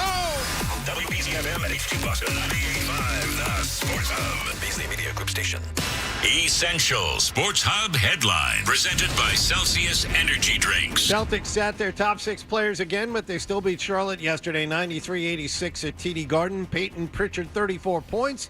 Celtics wrap things up with a record of 61-21. They'll play either Orlando or Atlanta on Sunday in round 1 of the playoffs. The Magic and Hawks face each other in the play-in round tomorrow night in Orlando. Joe Mazzulla also yesterday confirmed that Jaylen Brown has indeed gotten pain management injections in his sore knee, but he added he's 100% confident Brown will be ready to go this weekend. Bruins won their final road game of the season, 4-1 in Pittsburgh. They will wrap up their season tomorrow night at TD Garden against New Jersey. Red Sox won in Chicago yesterday, 3-1 over the White Sox. Alex Cora saw Garrett Crochet come within 5 outs of a no-hitter and allowed just a 1 hit over 7 1/3 innings of work to pick up the win. Right? It happened early in the season. We had a long losing streak, and we pitched a great game, and we played better after that. Today was a big day for us, just to get a W and move on. It was really good, really good. The stuff halfway through the game kind of like took off, and that's what we expect. Sox visit Tampa Bay tonight, and for the first time in his career, Rory McIlroy won the Masters yesterday, beating Justin Rose on the first playoff hole. McIlroy missed a 5-foot par putt on 18 that would have won it, but still managed to come back to the same green and make a shorter one to win the thing 15 minutes later. Sports Hub headlines are brought to you by Blue Sky Restoration Contractors. Property damage at your home or business, Blue Sky will take care of everything from beginning to end. Visit goblusky.com, restoring your property and your life for a brighter tomorrow. I'm John Wallach of Austin's Home for Sports, 98.5 The Sports Hub. Your next update at 8:30. Start your day. Ooh, that's a good one. Work through your day. What's that thing we do at the end of the show? And end your day. I'm not giving you an opinion. I don't know. Right here. 98.5 The Sports Hub. What's the best way to listen to Toucher and Hardy? Well, you're going to have to spend $40. Cough it up, and let's get back to Toucher and Hardy on the Sports Hub. A lot of food. Oh, my God. The food, the good food that I had. Oh. Super.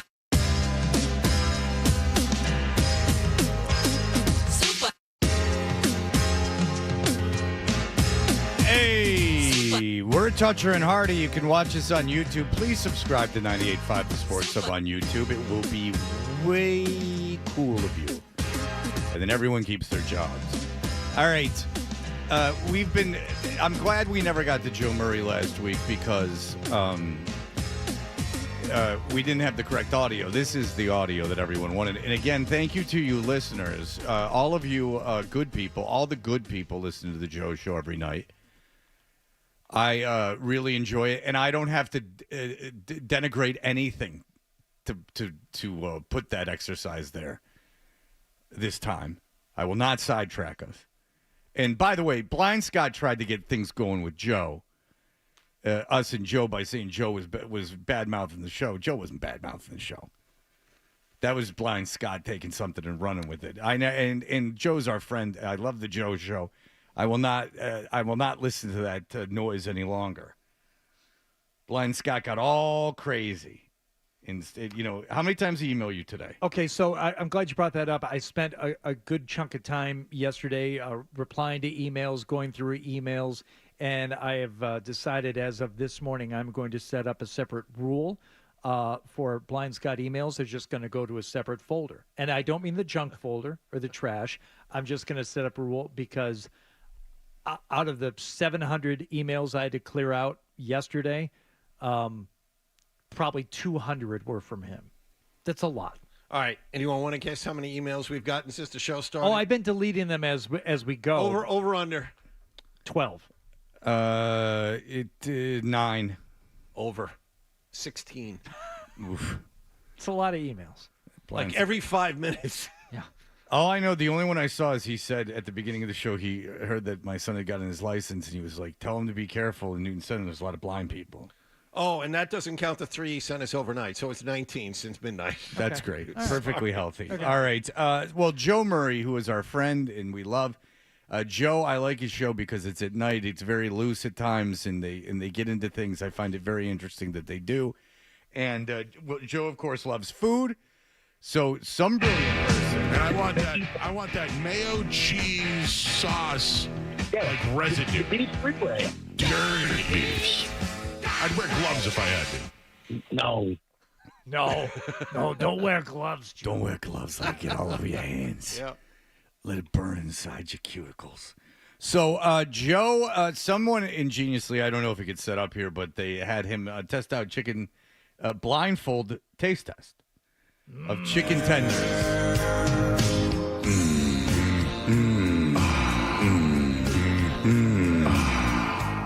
And then he talked about the banana pudding. Banana, Mr. Dr. Steve Rule, Joe Moran. All right. So here is Joe on the Joe Show. And now that the dumb baseball hour's back, we don't get Joe till 7, but 7 to 11 every weeknight. And now that the Bruins are out, you'll get more Joe as the NBA playoffs occur once every 3 weeks. There's a game. All right. Here's Joe. So Jake is operating this. Jake will hand each of you a nugget, and I want you to identify where the nugget is from. Jake will show the chat where the nugget is from. So Street Team Joe is getting this box, so we can see it on the camera. Already, he's clearing out the nasal passages because so much of your taste buds are incensed. So right away, Joe he's smelling the room to see. First of all, he wants to see if something's a foul. So he's smelling the room to see that indeed everything is chicken fingers. He doesn't want a prank being pulled on him where someone gives him like a piece of lettuce and he's sitting there having to eat it. Who's the other guy eating nuggets with him? There's so many unfamiliar voices. The Joe Show's a menagerie of talent. Intern Joe is the other. So there's two Joes tasting nuggets. Why there's not? Joe Murray and Intern Joe, and then Jake is the producer who's helping out by serving them the nuggets. So there's Joe Murray and Intern Joe. Exhale. It sounds like a tractor trailer bleeding its brakes at a stoplight. Well, it is. It's him slowing his mind down to get into the moment. He has to be extremely present for this exercise. Flow state. There's a lot going in. So Street Team Joe is getting this box, so we can see it on the camera. Okay, I have touched the nugget. All right, so I'm going to give you with the sauce now from each of these restaurants. Here's your nugget. There you go. Careful with the sauce. Give the sauce all over. It's all right. You got it. All right, I'm going to take Joe's fork for this one. So I'm getting a nugget, and you're giving me a sauce. Here, put the plate down, and here's the fork. Some people in the chat are suggesting that Jake, you feed it to them, but I'm not doing that. I would strongly advise against. You can put the fork in your mouth. You got to figure that's a very sensual thing to feed Joe nuggets. But also keep your fingers and toes away from his mouth. Yeah, you could go that way with it, but I think more of it's just such a sensual thing. Like save that for the marriage, feeding each other. I mean, like that, with all the, it's all sex. It's all sensual. It's all sensory. It's just beautiful. It's taste, touch, smell. So he's basically a sommelier for these nuggets. So all right, here we go. I put the nugget. But is there already No, sauce? I got the sauce on. Yep. So all you gotta do is just eat it. All right, here we go. Okay. All right, so it's the same nugget as before, but now it has a sauce on it. Okay. It's a KFC chicken. What was that, Joe? KFC chicken. What's the sauce? It's a barbecue sauce. KFC has a unique names for its sauce. It's not just like barbecue or ranch. They have specific names. That's a tangy barbecue.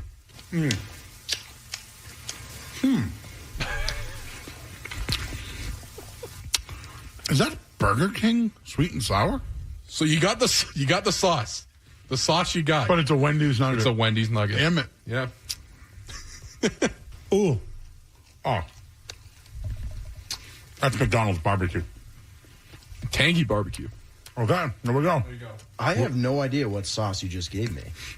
Is that like a specialty sauce? What the hell's going on? Are they giving him nuggets and then from one place and dipping him in another, and he's supposed to identify where the nugget's from and where the sauce is from? That's Why'd they correct. make it so confusing? Because this man is a professional. He is supposed to be able to Too be easy to untrickable. do it straight. By the way, knowing a Burger King sauce is pretty impressive. Yeah. When was the last time that you dined at Burger King? It's been a minute. I mean, there's one on the way home for me if I take surface streets. There's a Burger King right on the Newton Waltham border.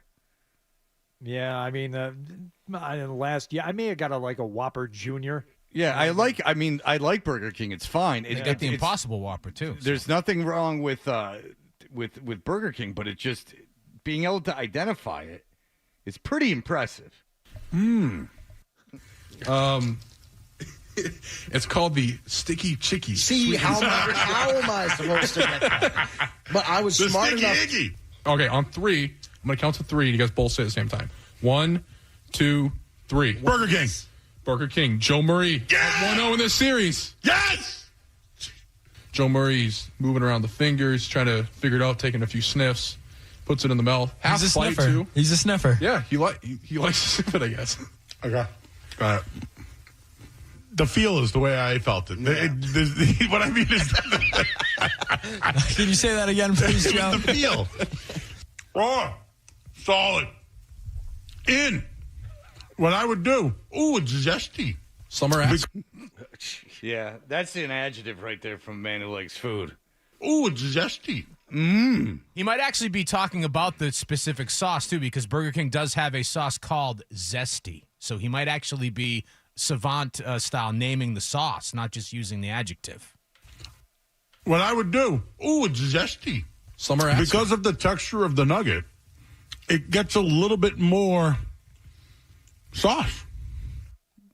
Do you understand? I understand, yes. A lot of times I'll explain it to you, John. A lot of times with nuggets is that they're too smooth, and then it doesn't hold sauce. Nooks and crannies are needed to really scoop it up. Think about syrup on a waffle as opposed to a pancake. Matt, hello. What's going on, Freddie? How are you? Hey, what's up? So I'm just calling because I wanted to know who you think would do it better, Jim Murray or my cousin Tyler over there at the Sports Hub? Do what better? With the Nugs. Eat the Nugs better. Who do you think would get it better score? Oh, it's Tyler Milliken's cousin. Is this Tyler Milliken's cousin? It sure is, boys. What's going on? I don't like the way you came in on me sideways. Why'd you come in through the side door? Yeah, I didn't need that. And it wasn't much of a line either, Tyler Milliken's cousin.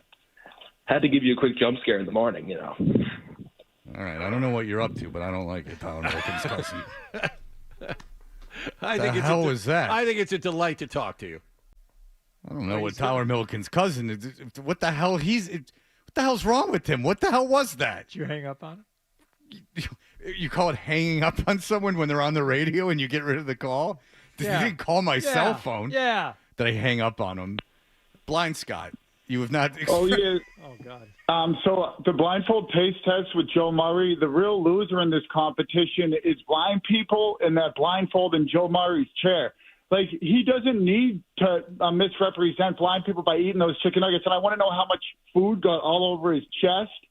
And you could have just put them all on a plate, and he could have ate them without the blindfold.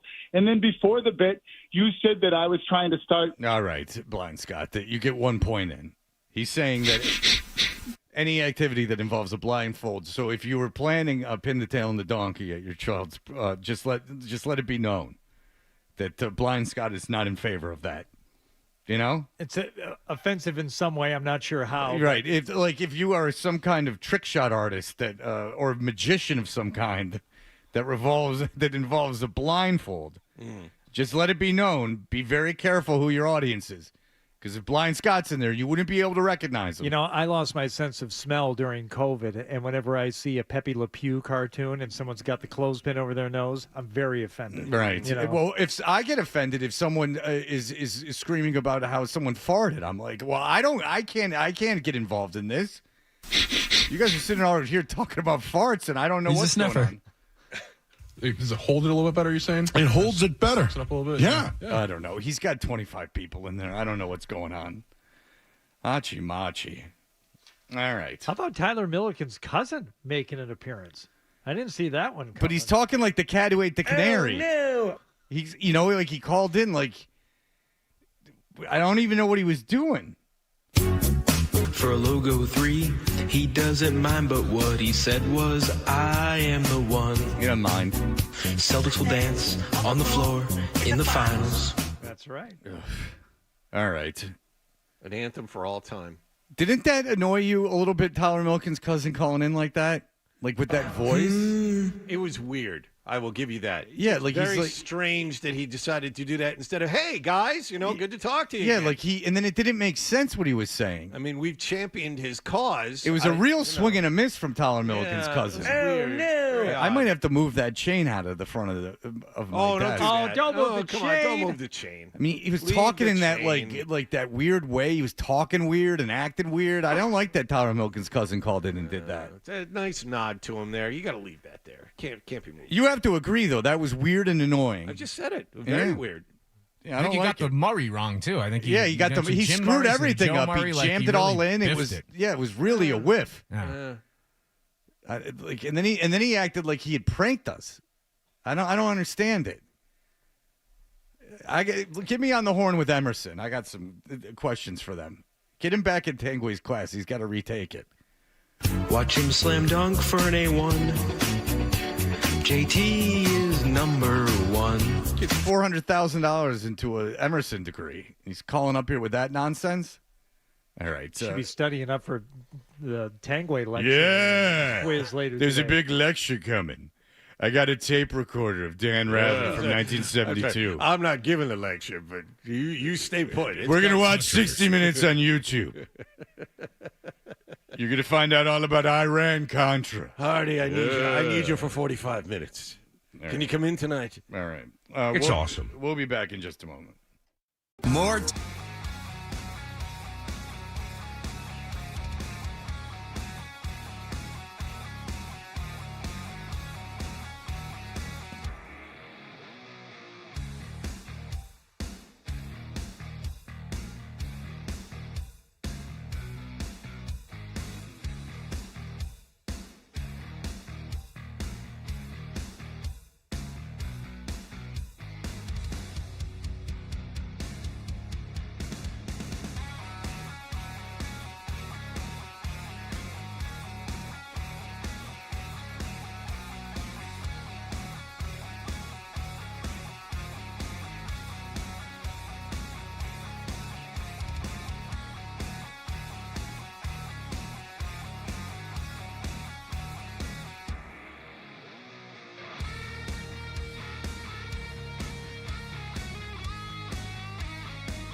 you something about this, Fred. You want to ask me about how many home runs they've hit with their big launch angle? Well, I want to ask you because you're a big proponent of not overreacting, and it's tough not to because we're here every day. But we are now what? How many games in, Wallach? 17. I was going to say 15. All right, 17 games in. They go to Chicago over the weekend against a team. This should be the get-right series, at least a little bit. You should be able to go in and sweep this team and start to get right. I'll tell you why you should be able to sweep this team is because they, on paper, very well could be. There's a rational argument to be made. They are the worst team of all time. The worst team ever assembled in the modern times, and I'm talking like 1940s. I'm not talking about modern times, I mean like 2000s. There is, going into the season, I heard a conversation between GMs on the radio, and they were saying there was one tradable asset on the White Sox. So they were talking about like it's not like they could do anything at the trade deadline to like move talent because they don't have any talent. And when I say non-tradable talent, I mean a player that another major league team figures could play for them in any capacity. A pitcher that could pitch for them, a player that could play for them. They hold one, Roberts, and he's no good. Yeah.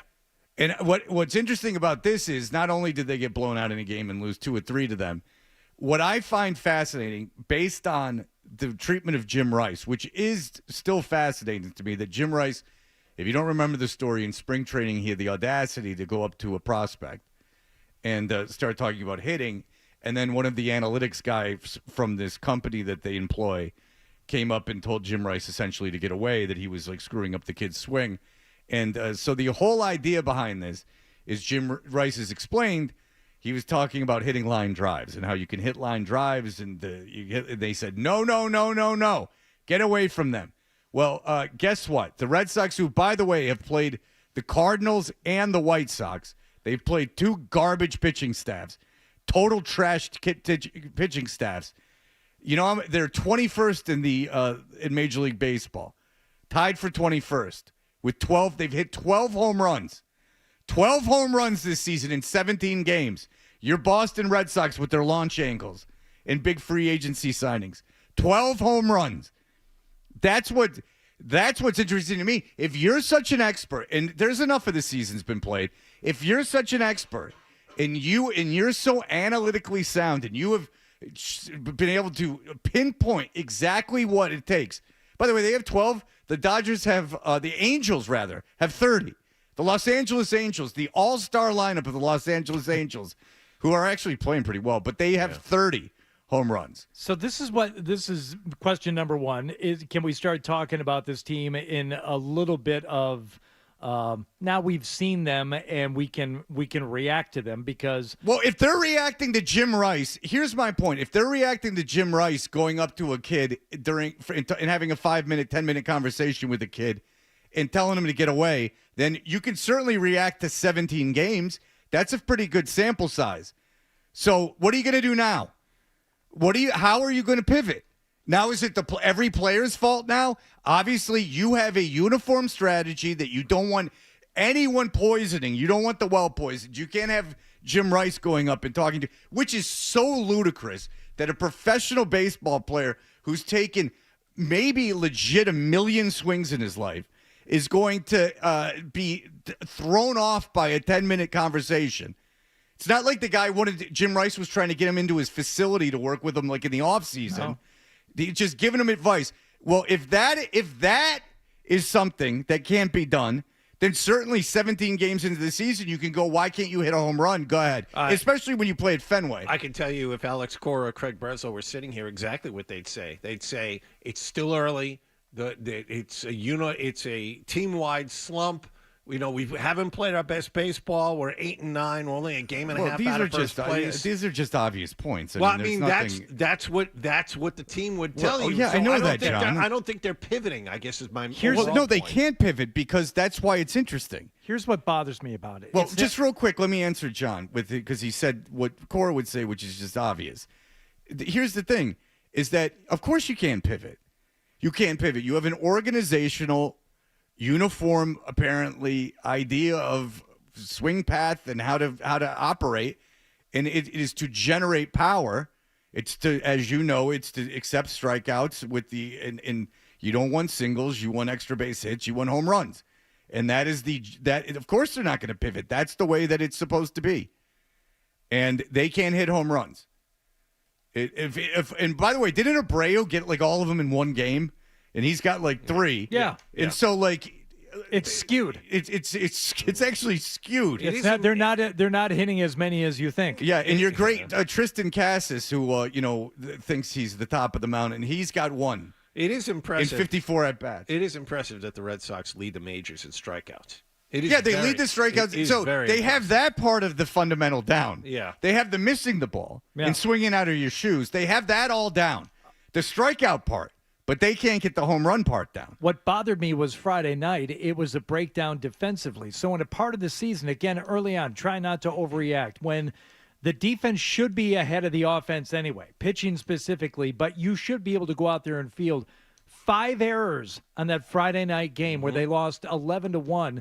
The White Sox managed 12 hits in the 8-game losing streak leading up to that. They had only scored 16 runs total over the previous 8 games. They put 11 up on you Friday night. Again, in a series where you're supposed to be going in and kind of reasserting yourselves as a favorite, at least according to some people, to not only win the division, but hell, this is a pennant team. This is a team that's going to the playoffs, and you can't even manage to go out there and put out a representative effort defensively.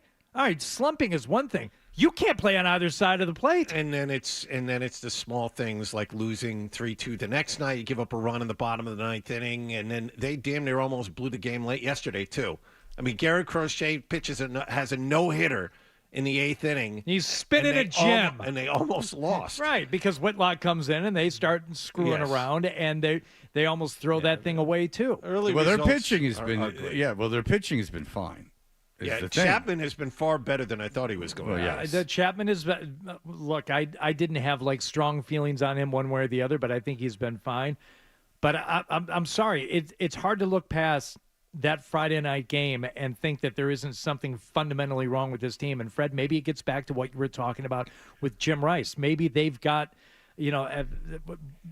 from Alex Cora on down, some messaging going on that is not getting through to these guys. To have major league players not be able to. Well, look, they had a bad game in the fielding. The thing that's interesting to me and that you can look at is that it is funny to me. This is what's funny. It's actually funny, regardless of how it turns out. Right now, it's funny that they are so precious about their methodology and how to do things that you can't even talk to their players. They want them in this bubble of sweet technology and everything else. They can't have anyone who played baseball in any other era because they're dinosaurs. They don't know what's going on. They have no idea of the mentally. Again, analytics are fine. By the way, you want to know this about WAR? Wade Boggs, Joe DiMaggio, who's a better player? DiMaggio. Wade Boggs' WAR is far better than DiMaggio's. So there you go. There's WAR. That's a stat that Mad Dog keeps repeating. Well, you just changed my mind. He's better than. That's absolutely right, right? I mean, you hear all this about Jolton Joe, and he was so ugly and betted Marilyn Monroe, and so there was something there. But if they're going to run around with their thumbs under their armpits, talking about how they've unlocked the key to hitting, and that a conversation that's 2 minutes can scar someone enough that you have to come up and disrespect the Hall of Famer, then you can say that if you've got 54 at bats, your first baseman is a big kid. He's supposed to hit for power. He's got 54. He's hitting cleanup for you. He's got 54 at bats and 1 home run. I mean, the kid's got 4 extra base hits. So, I mean, let's go. All right, what's happening? Did Jim Rice ruin them all? What's going on? This is the time to enjoy it. Who else did he talk to? Exactly. Yeah. This is the time to enjoy it because that is funny to me, that they're striking out at such a great pace and that they can't hit home runs. That is what I'm enjoying thus far this season. It's really interesting, and a team that's supposed to hit home runs is leading the league in strikeouts, and I think they're second in Major League Baseball in stolen bases, which is the antithesis of what they're supposed to be doing. So Yeah. here's the question. So let's project into the future. Who knows how this season turns out? But if the season turns out that they're in the 20s or they're below average in home runs at the end of the year, and I'm sure there will be some metric where it's like, exit velocity was very high and there was wind blowing on 3 days, and that, negates all these stats. But say under the sample size of the season, they end up below average in home runs with the roster that they've assembled. Now, do you get rid of that company? They've shown that their system does not work. Now, do you get rid of that company? You'd like to think so, but probably not. It would be, wouldn't that be what you would do?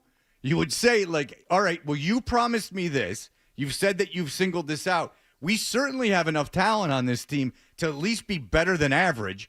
Now you've come out and we've spent this amount of money on this roster, this amount of money on offense, and your methodology is supposed to be, you've preached this and sold this as the solution to our problems. Why is this not working? I would fire him. Yeah. Now, I think now is different than 2 years ago.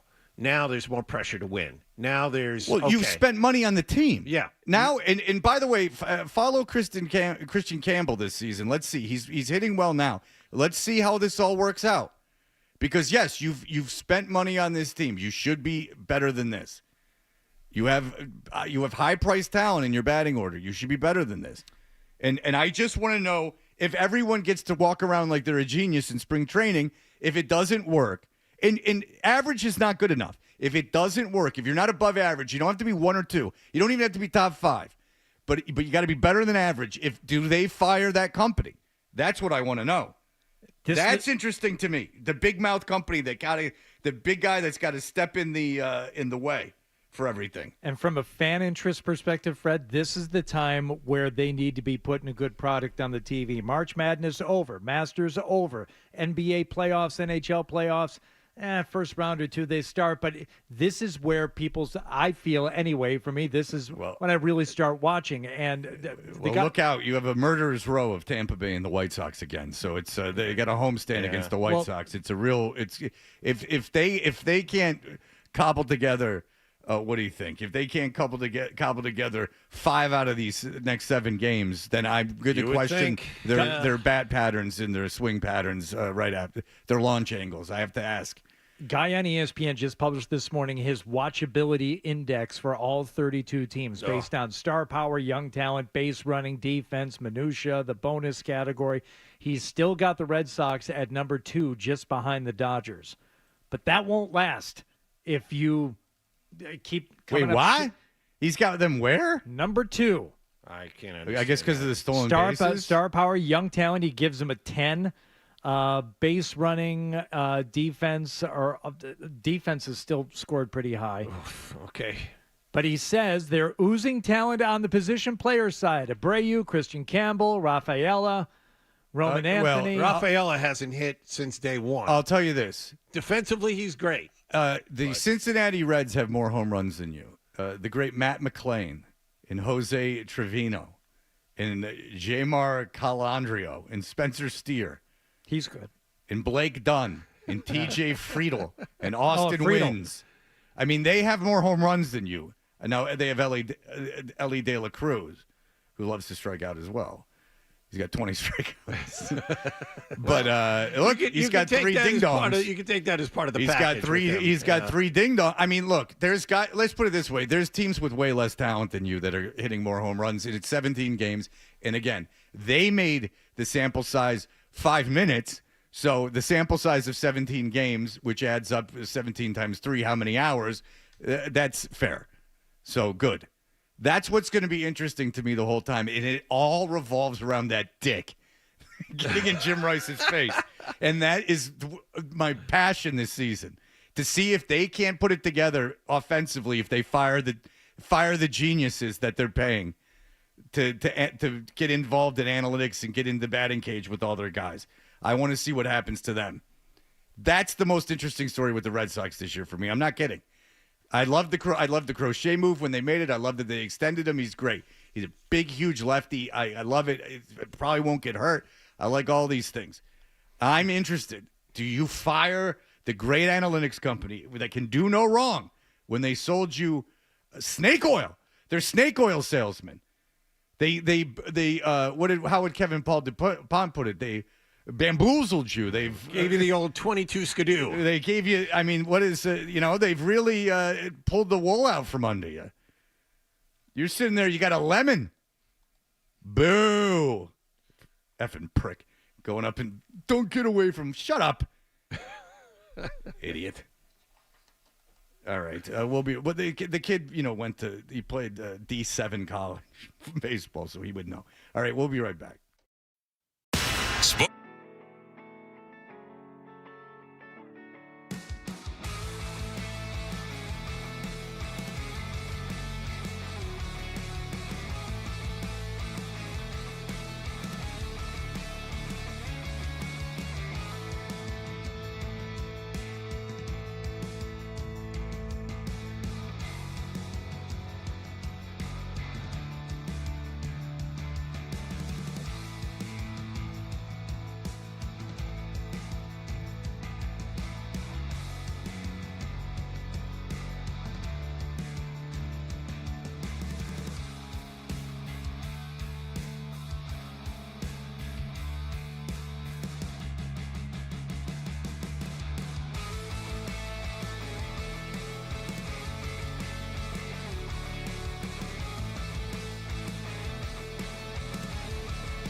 puts himself in 7 words. A guy in tights and a cape. And Hardy with blunt honesty. I am not known as Mr. Fun. Toucher and Hardy continues on the Sports Hub.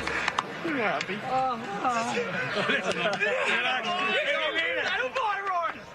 I gotta go get a green jacket. Hey.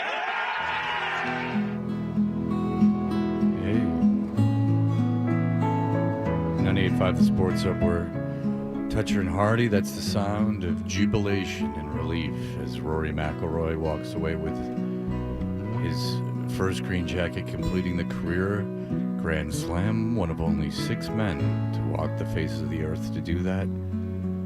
But what's interesting is that when we were talking it in the 6 o'clock hour, Hardy and John were saying that he shouldn't be able to enjoy it because of the way he won it, which I've liked very much because I'm the one who's not being neurotic about this thing, which is very new territory for me. If I was Rory McIlroy, I wouldn't care how I won it. I would just be like, thank God this is over. This monkey's off my back. This albatross is gone. I can finally enjoy things. Because my point was, I was hearing guys go, like, watch him go on a huge run now because, he's accomplished everything he needs to accomplish. He could literally just fall apart for the rest of his career, and he's still a top 10 golfer of all time. So really, there's nothing. You don't need money. There's no pressure to win anything anymore. So now you're just going out. It's all house money. But Hardy, you were saying that you think that the way he finished could be detrimental to his psyche. Yeah, I think shooting a 73 in the final round when you've got a 4-stroke lead standing on the 10th hole, and then watching it all slip away due to the bogey you make at 11, which he got very lucky. That's where Bryson also found the water. Rory almost found the water. So he got lucky there, and he didn't save his par, so he makes bogey there. He makes the double on 13, one of the worst shots down the stretch. I mean, you got to go back to, Jordan Spieth dumping 2 in the water at Rays Creek on 12 years ago to find somebody who's gagged it away that much. Fouls that up with another bogey, and then the missed putt on the 72nd hole, which, I mean, this is your chance to win it. I don't fault him so much for missing the green on his approach. Obviously, it wasn't a great shot, especially compared to the one that he made on the first playoff hole. But that missed putt on the final hole of regulation, that's a huge gaffe.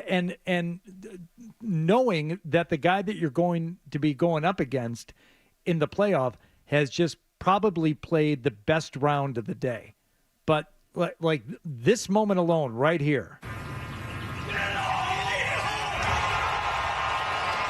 Missing the putt from 4 feet away. You see, if you had just played that in a vacuum, no one would have any idea what just happened. But the thing is that he didn't. He won the playoff hole, so he didn't lose. Chuck, go ahead. I mean, Jesus Christ, Hardy, can you ruin anything any more than maybe the greatest Masters weekend that we've seen in a long time? Oh, it was a great Masters to watch, but I defy you to tell me that Rory McIlroy feels good about the way he won it yesterday. Yeah, but I think that's just it. He won. That is it. That's Fred's exactly right. what we're talking about. Right. No. Yeah, Fred's right. It's not about how he won it. It's that he won it. And you're a golfer, Hardy. This is what golf is about. You're going to have failures. You're going to have close calls. And he kept coming back. He started with a double bogey and then beat Bryson down head-to-head to where Bryson wasn't actually within it by the end of it. And then, yeah, he messed up at the end, but then he played a perfect playoff. That's more mental fortitude than I've seen in a long time since Tiger's been on the course. He played crap in the final round, and you think he should feel as good about it as if he had played well in the final round? Yeah, because I don't think he's one of those people that's going to separate this out, Hardy. I think this shows that you're a radio host and he's a professional athlete. Well, I was saying earlier. I think it shows that all you have to do is look at the scoreboard, and that way you know how to feel about watching a game. You don't have to read anything. You don't have to think about it. Just tell me who won, and then I know how to think about it. Well, Chuck, there's no nuance to anything. Hardy, that's what golf is, and you know it. It's a multitude of failures and you find the good shots. I said the same thing. Feel good. I said the same thing. Like, I said in exactly. sports, it's about Hardy, how staying do in the you- present and getting over failure. Absolutely. Exactly. Thank you, Frank. You have a better golf mind than Hardy, and Hardy's a better golfer than you. Hardy, how can you think about this as a real golfer this way? Because Jesus, You man. know, What? He won. person. Okay, then you just move on with your life. He won. You don't have to think about it at all. You can't have any thoughts or feelings about a way a guy wins a game, about a way a team wins a game. There are nuances to it, and there are good wins and there are bad wins. This, to me, was And this great is a for good win. Rory. He had failure, and he overcame it in the playoff hole to win the Masters against a guy who. Why was he in a playoff in the first place? Because he choked away most of the final round. He shot a 73 when Justin Rose went out there and shot a 66. He was playing And with there were another points guy who during the choked it round where it away. looked like he was I'm gonna telling you, run away with it. it's not a That's good a long feeling. 18 holes. It's not a good feeling to choke for over 4.5 hours and then to just hit two good shots in a row to win it. I'm telling you, he's not feeling as good as he could or as he should had he played well yesterday. What's so difficult to understand about that? And if that ruins it for you, then maybe you're the soft one mentally. Well, the thing is that Justin Rose, who you're giving a lot of credit to, played like crap on Thursday or on Saturday. Yeah. And so it's like you're going to have, like, say, look, here's the thing is that McIlroy obviously mentally lost it a little bit in that last round. But the idea that he was able to keep it together enough to go to a playoff hole and that he didn't, because if he would have choked on that playoff hole, now you got a whole situation. I mean, there was a tremendous amount of pressure on that guy yesterday. I can only imagine. And I do think that mentally, like, going in, signing your scorecard, having to come out, like, you know, all that, into you said it's two shots, and that's true, but to hit those two shots is pretty impressive. I do think so. But you host the golf show, and you have bold. You don't see a guy who hosts the golf show that's not going to have bold takes. Well, I think about it more than just finding out who won the tournament. Exactly. That opinion that we just heard from the caller is somebody who didn't watch it and just found out that Rory won the Masters, and you should feel good about it. But I'm bum. Well, I watched. That's it? Okay. I watched the last. I mean, I didn't sit down for 4.5 hours. I do. No, you like have to move. You have more thought and ways to back up what you're thinking about Rory than what he did. He did it. He won it. Yeah, he won it. How did he win it? He won it by falling ass backwards into it and hitting a really not a lucky shot on his approach at 18, but it settled 3 feet away from the hole. Thank God, because we know if it were a foot further away, he would have missed it. Like this. Steps in. Can he do it? Rory looks at the hole. Putter back and through. And he missed on the left. He missed on the left. It's only a foot away. It should be no problem, but he's got to keep his focus as we look to a playoff here in the 89th Masters. That's not how he wanted that day to go. I guarantee. Well, no, it's not how he would draw it up, but I think that since this was the mental block and he actually won that playoff hole, if I was him, all I can say is this.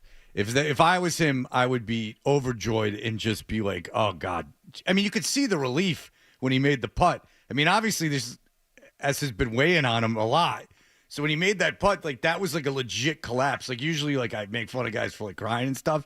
Like, that's like a legit seeing that go in the hole, like, all that weight, like, all that torture. Okay, so it's just over. This is my more to my point. And it's not about whether or not Rory should feel good or whether he deserves it, because he should feel good. He won the Masters. Right. He's got the career Grand Slam, and he's a great player, okay? But to the point that I heard afterward and again this morning, now he's over the hump. Now he knows he can finish, in these big spots where he's had trouble finishing before. And it's not just at the Masters. He's had trouble finishing in recent years, and now he knows he can do it. Oh, no, he doesn't. He barely finished. Well, that might be true. That's difficult to say. He did not go out there yesterday and put the Samp and the steal on that win, especially with a 4-stroke lead on the back nine. Hell no. We can take this through to the next break because there's people on the line. Some are questioning my tactics here. Some are questioning Hardy's tactics. I don't know what I've done. I've only been sincere.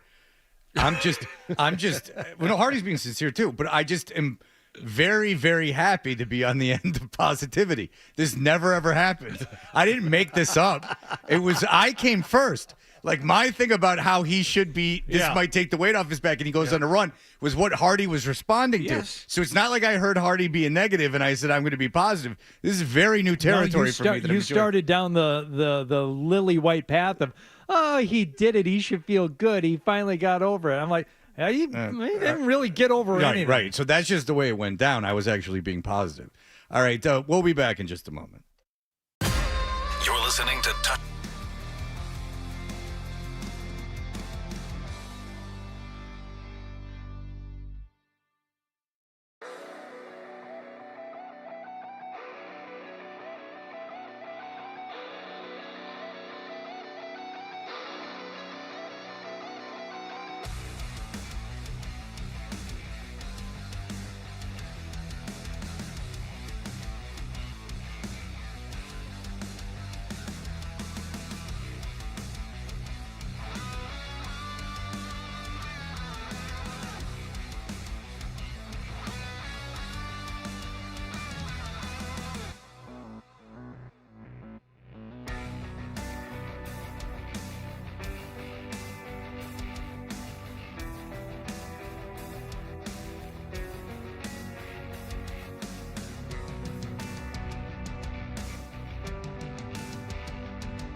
Regular season with 61 wins after beating Charlotte again yesterday 93-86 at TD Garden. The top 6 players sat out for the Green. Peyton Pritchard scored 34 points in a win. First round of the playoffs begins Sunday for the Celtics. They'll play either Orlando or Atlanta. Also before yesterday's game, Joe Mazzulla confirmed Jaylen Brown has gotten pain management injections in his sore knee, but he's 100% confident that Brown will be ready for the beginning of the postseason.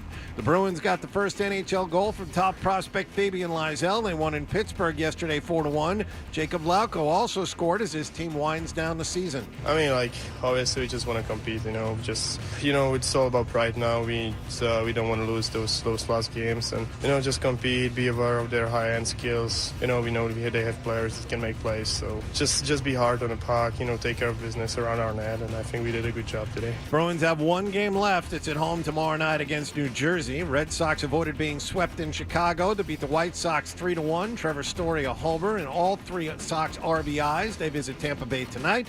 Patriots are meeting with Penn State edge rusher Abdul Carter today. And at the Masters, Rory McIlroy won for the first time in his career. He made a putt on the first playoff hole to beat Justin Rose. Sports Hub headlines are brought to you by Mass Energy. This past winter, the Massachusetts Energy Marketers Association kept hundreds of thousands of customers safe and warm with heating oil and clean, renewable BioHeat fuel. For more information about BioHeat fuel and heating equipment rebates, visit massenergymarketers.org. I'm John Wallach of Boston's Home for Sports, 98.5 The Sports Hub. Your next update at 9:30. Get There's the potential there for big stuff. 98.5 The Sports Hub app. Get the app.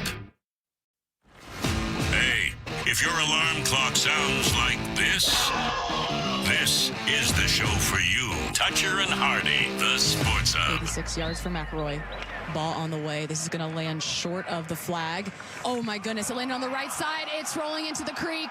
Rory McIlroy just hit a wedge shot from 86 yards into the creek, into the tributary. Oh, my goodness. What do we have here coming down the stretch? Ladies and gentlemen, as we all stand around the tributary, I'm still waiting for a estimate on how to build a tributary at my home. How much for it? I need a contractor to tell me how much for a tributary. We are Toucher and Hardy. Watch us on YouTube. Subscribe to 98.5thesportshub.com. So we're talking about the Masters earlier in the show. It's obviously a great finish. All of us watched, and I imagine most of you did as well. Rory McIlroy seems like a good guy. He had this hanging over his head. He became the 6th player ever to get a career Grand Slam. He's now a top 10 golfer of all time, no matter what he does from here on out. So it's exciting for him.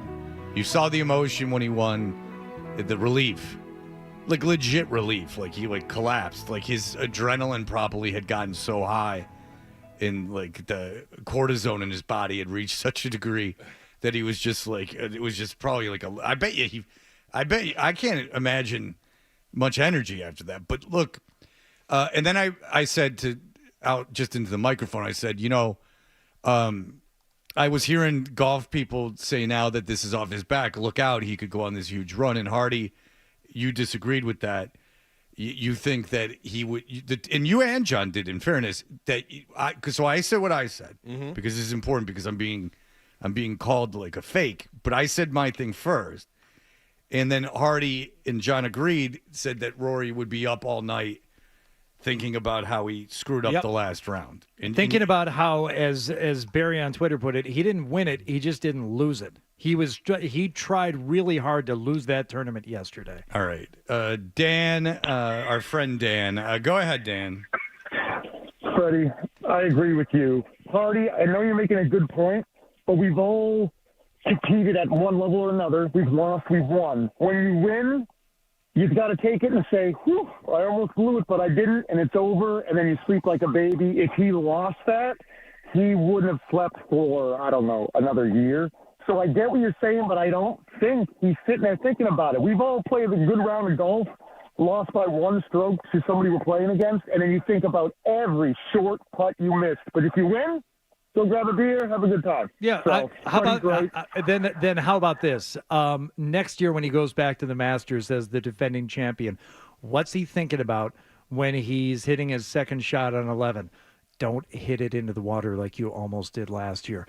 when he's got a decision to make whether or not to lay up on 13, he's thinking, oh, my God, don't do what you did last year. All these things down the stretch, and whatever you do, if you double 13, don't double 14. There are all these things that people are saying he got over all that by winning yesterday. He didn't lose, but it was not just this in cement final round victory. Those aren't ghosts. It was yes, tenuous. I can argue that they are. On that course, I disagree. I can argue that they are because now if he shoots an 80, who cares? He's not going to be asked about it for the rest of his life. No. If he would have missed that putt in the playoff, he's asked about it for the rest of his life until he wins a Masters. This gets rid of you have to be in his shoes for a year. Like every interview he does, regardless of his achievements, if it's not about live and how he stayed, it's about the Masters and like choking at the Masters. It's like so much part of his narrative. Now that he's won a Masters, you can go up there and shoot 100. I mean, no one's going to remember. People remember that, but people, I think, when they look back on things, tend to remember them fondly. And I think that people will think of it more as a guy overcoming a mental struggle to ultimately win the Masters. I don't think they're going to remember that I think that the way the story will be told is more of like how he overcame his demons to ultimately win that. And if I was Rose, I would start counting my shots over the course of the week. On Saturday for sure, but there's a difference between feeling good in not having lost and feeling good because you won it. He's feeling good because he didn't lose, and that's the difference. All right. Eric. I finally figured it out. It took me 3 hours. You didn't figure anything out. This is insane. This is the stupidest take. You are wrong on so many levels. Even the most recent thing you said about next year he'll be thinking about this. That's such an oversimplification of his mental state. He took it shot by shot. The resolve that he had to have after having the horrible wedge, the putt on 72, but to have the mental resolve to then return and actually win the playoff. Choking means actually losing it away, and it would have been an epic choke that would have sealed him as this epic choker. The only problem with it is that he didn't end up totally choking, dude. He went on and he won. He had the resolve to make two, you called them lucky shots. He made an absolutely incredible shot. That will be remembered. It was a great shot that he hit in. Slam. It was two great shots on 18. He's lucky that it rolled to 3 feet and didn't stay at 4 feet because I would have bet everything I had he would have missed that one too. Did you take the Scheffler top 5 bet that was recommended to you? No, I took Bryson. Oh yeah, okay. So are you just butthurt about your losses? Because this is insane. Dude, I won and for so you to, much for money. You to oversimplify his mental state. You don't know. He's a shut up! I'm trying to answer your question, dummy. I won both of the drafts that I was at. No one shut. Let me talk. You talk now. I talk. You talk. Now I'm going to talk. I've not hung up on him. I won both of the drafts that I was in yesterday. I bet Rory to win it, and I also bet on there being a playoff. And I won on my Bryson top 5 bet. I won all kinds of money yesterday. So, no, it has nothing to do with me being butthurt. It's about me actually thinking about things for more than 10 seconds as opposed to, he made the putt, he won, he must feel great. He feels good that he didn't lose it. He doesn't. I don't think he feels great about the way he played yesterday. Is that fair? What made more money real quick? It going to the extra or it going to the playoff or Rory winning? What paid out better? Going to the playoff. So was there a part of you that was happy that he missed the putt on 18? I'll have to go back and double check. Hold on. That's interesting. Do a cross sports comparison. If you have a guy who has a monkey on his back for not winning a championship, he never stopped talking. And then he never stopped. Go ahead. You're talking the whole time. It's okay. You can tell us. Go ahead. Talk. I did slow down. Do a cross sports comparison. Do a cross sports comparison. Take take a guy who has a monkey on his back for not winning a championship. If he doesn't play well, or he has a really bad game in a series, if ultimately he gets the monkey off his back by winning, we can't just dismiss it by saying, well, he didn't win it, he just didn't lose it. Well, yeah, you can absolutely say that for a player on a team who has a bad 7-game series, or somebody who never won the Super Bowl, to go out there and play like crap, but the team around him lifts him. Does he feel as good about it as if he had gone out and performed well? No, but a better example would be this: is that it's a 7-game series. The guy's hitting is 1 for whatever in the series. It goes to extra innings in Game 7, and he hits a grand slam to win it. That's the thing. Does he remember all the at bats that he had that he struggled? Say he was even the reason they lost Game 3. Like he was up, or he made an error in Game 3 that cost him the game. But then he gets the game-winning hit in Game 7. Doesn't that supersede all the crap that happened before it? You would hope so. Well, as I you would said, certainly hope so. As I said, Red Sox fans would disagree with you. J.D. Drew is You- that example. And it's in more than 07. just being in a slump. It's like you have to be responsible for errors Right, yourself right. that cost you games Right, like- 3, 4, and 5. Okay. You know, well, that's it. I mean, you're not playing 4 rounds. I mean, you're playing 7 games. But he was choking yesterday. He did choke, but then he hung on. By the way, Rory was plus 650 to win. I won that, but the playoff was only plus 350, so Rory paid out more. Oh, so but you're I didn't pissed have that he missed the putt on 18. All right, Tim, go ahead. I just need to say Hardy's right. I mean, Rory backdoored his way into that one every way imaginable. He was trying as hard as possible to give it away, basically left it on a silver platter for the field to take, and the field just unfortunately couldn't come through. But all in all, Rory's a big wine bag, and he's a cheater, and we don't like him. Why did he cheat? How did he cheat? Well, he hung up. What does wine bag mean? I don't complains a lot. I yeah, have no he idea. whines a lot. I don't know about Rory cheating. Is it an alcoholic reference, or is it a that he complains a lot? I don't know. I think he complains a lot. Maybe that's it. He complains a lot? Oh, you know what? There was someone at my house watching this yesterday who did not like Rory because he cheated on his wife. Oh, wow. Maybe that's what he was talking about. Oh, all right. Yeah, in that case, yeah, you can't like him. I mean, that would put him on an island with athletes. Or allegedly. Yeah, exactly. You know, Tiger Woods never did that. Or every single one of them never did that. I mean, these are very, very rich, very, very famous people in circles with women that want to be that lifestyle. Yeah, I don't know if he cheated. I don't know if he cheated on his wife, but somebody there. No, he left her and then he came back and the whole thing. Yeah. Tiger Woods had sex with a Perkins waitress behind a dumpster, and the dumpster needed to be there. Let's just say that he had to do something that required disposing of something that was not a condom. Yeah, but you give him a pass because they were in love. Right.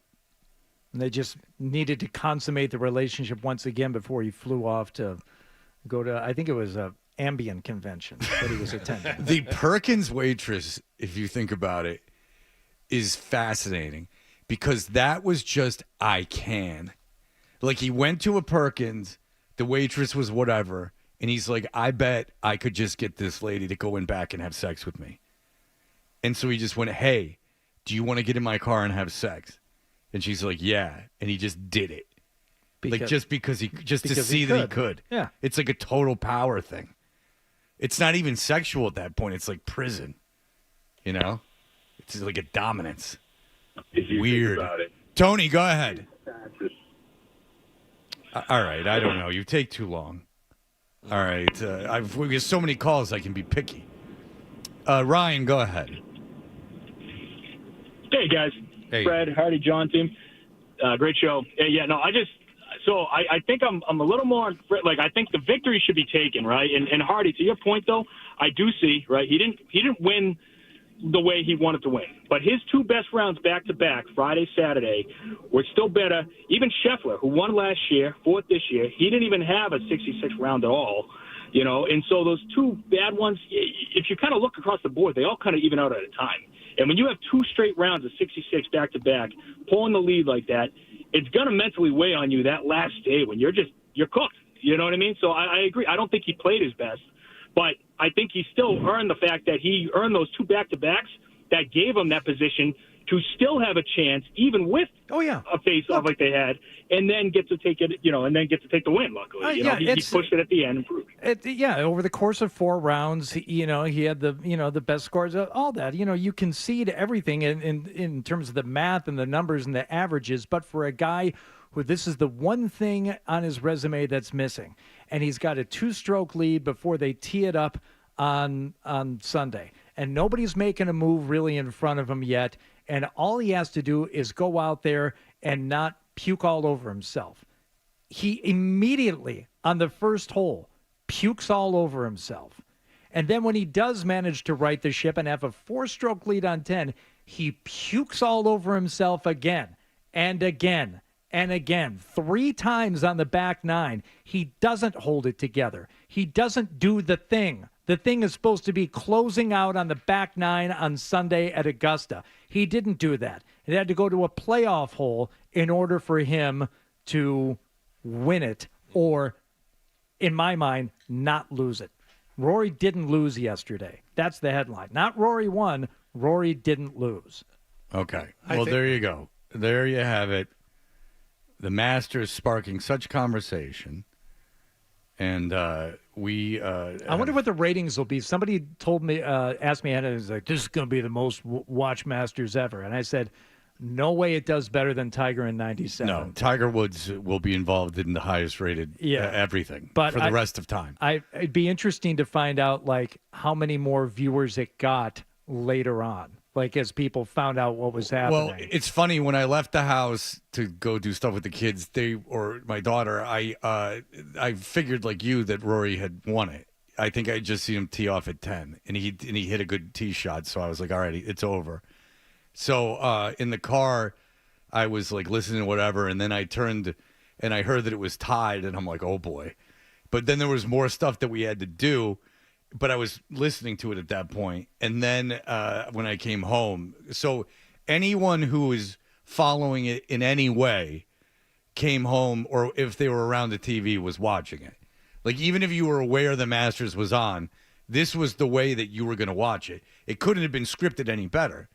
McIlroy was the leader. He blew the lead, and now it was coming down to the last couple of holes. That was this is no argument. I mean, it couldn't have worked out better. I mean, they could, because if Rory just won it by 5 strokes, I wouldn't have tuned in or cared. Right. Like, if I just heard he maintained the lead, I might have looked at my phone a couple times to see the leaderboard, but I don't need to see him win it. I don't care. Like, I really don't care. But the idea that he had choked it, now that's fascinating, because now that was the story going in. He's doing it again. It couldn't have been more dramatic. And then, he's got to hold on at 18. He missed that eagle putt, and then he's got to hold on at 18, and then it misses the putt on 18, and then you go and who knows? I mean, there was a chance he could have sent that on the playoff hole. He could have just hooked that right into the gallery. Like, I mean, you didn't know what he was going to do. I mean, he could have like completely lost it. So it was, as golf goes, I mean, that is as dramatic as any sporting event you could watch. Regardless of how you feel about golf, I mean, those last 3 holes, the last 2 holes, and then the playoff hole, that is true. That is why you like sports. And thank goodness it was down to those last couple of, I know we got to go, but the last couple of groups, and it came down to that because the holes leading up to it were infuriating on CBS. You knew things were happening. Yeah. You could hear roars going on while Rory is missing putts. What's happening? What's happening? And then I would, check one of my bets, and I see the odds on Oberg, just drop. I'm like, oh, Oberg must have missed that par putt on 17. Can we see that? No, we got to watch Rory. We got to watch Rory walking up the fairway and scratching his head, doing this. Show me the other stuff that's going on. There's a lot of stuff going on with Justin Rose and Oberg, and with.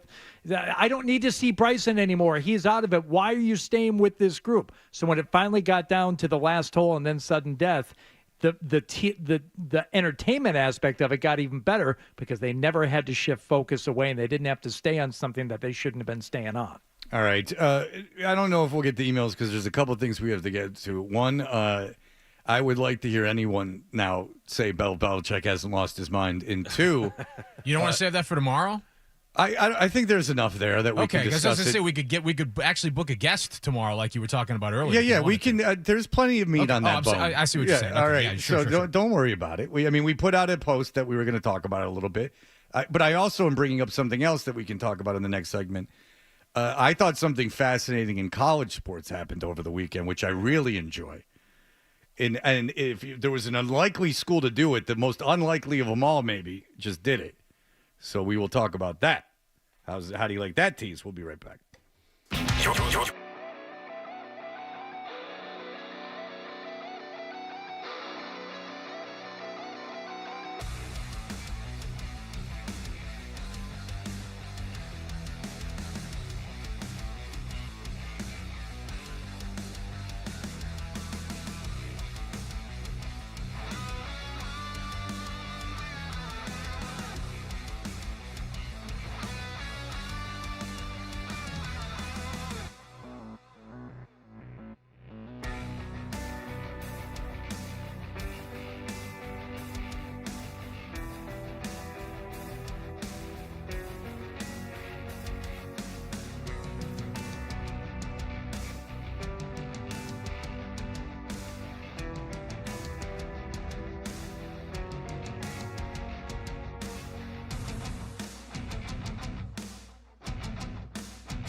Well, it's an effing poodle, dumbass. The Sports Hub.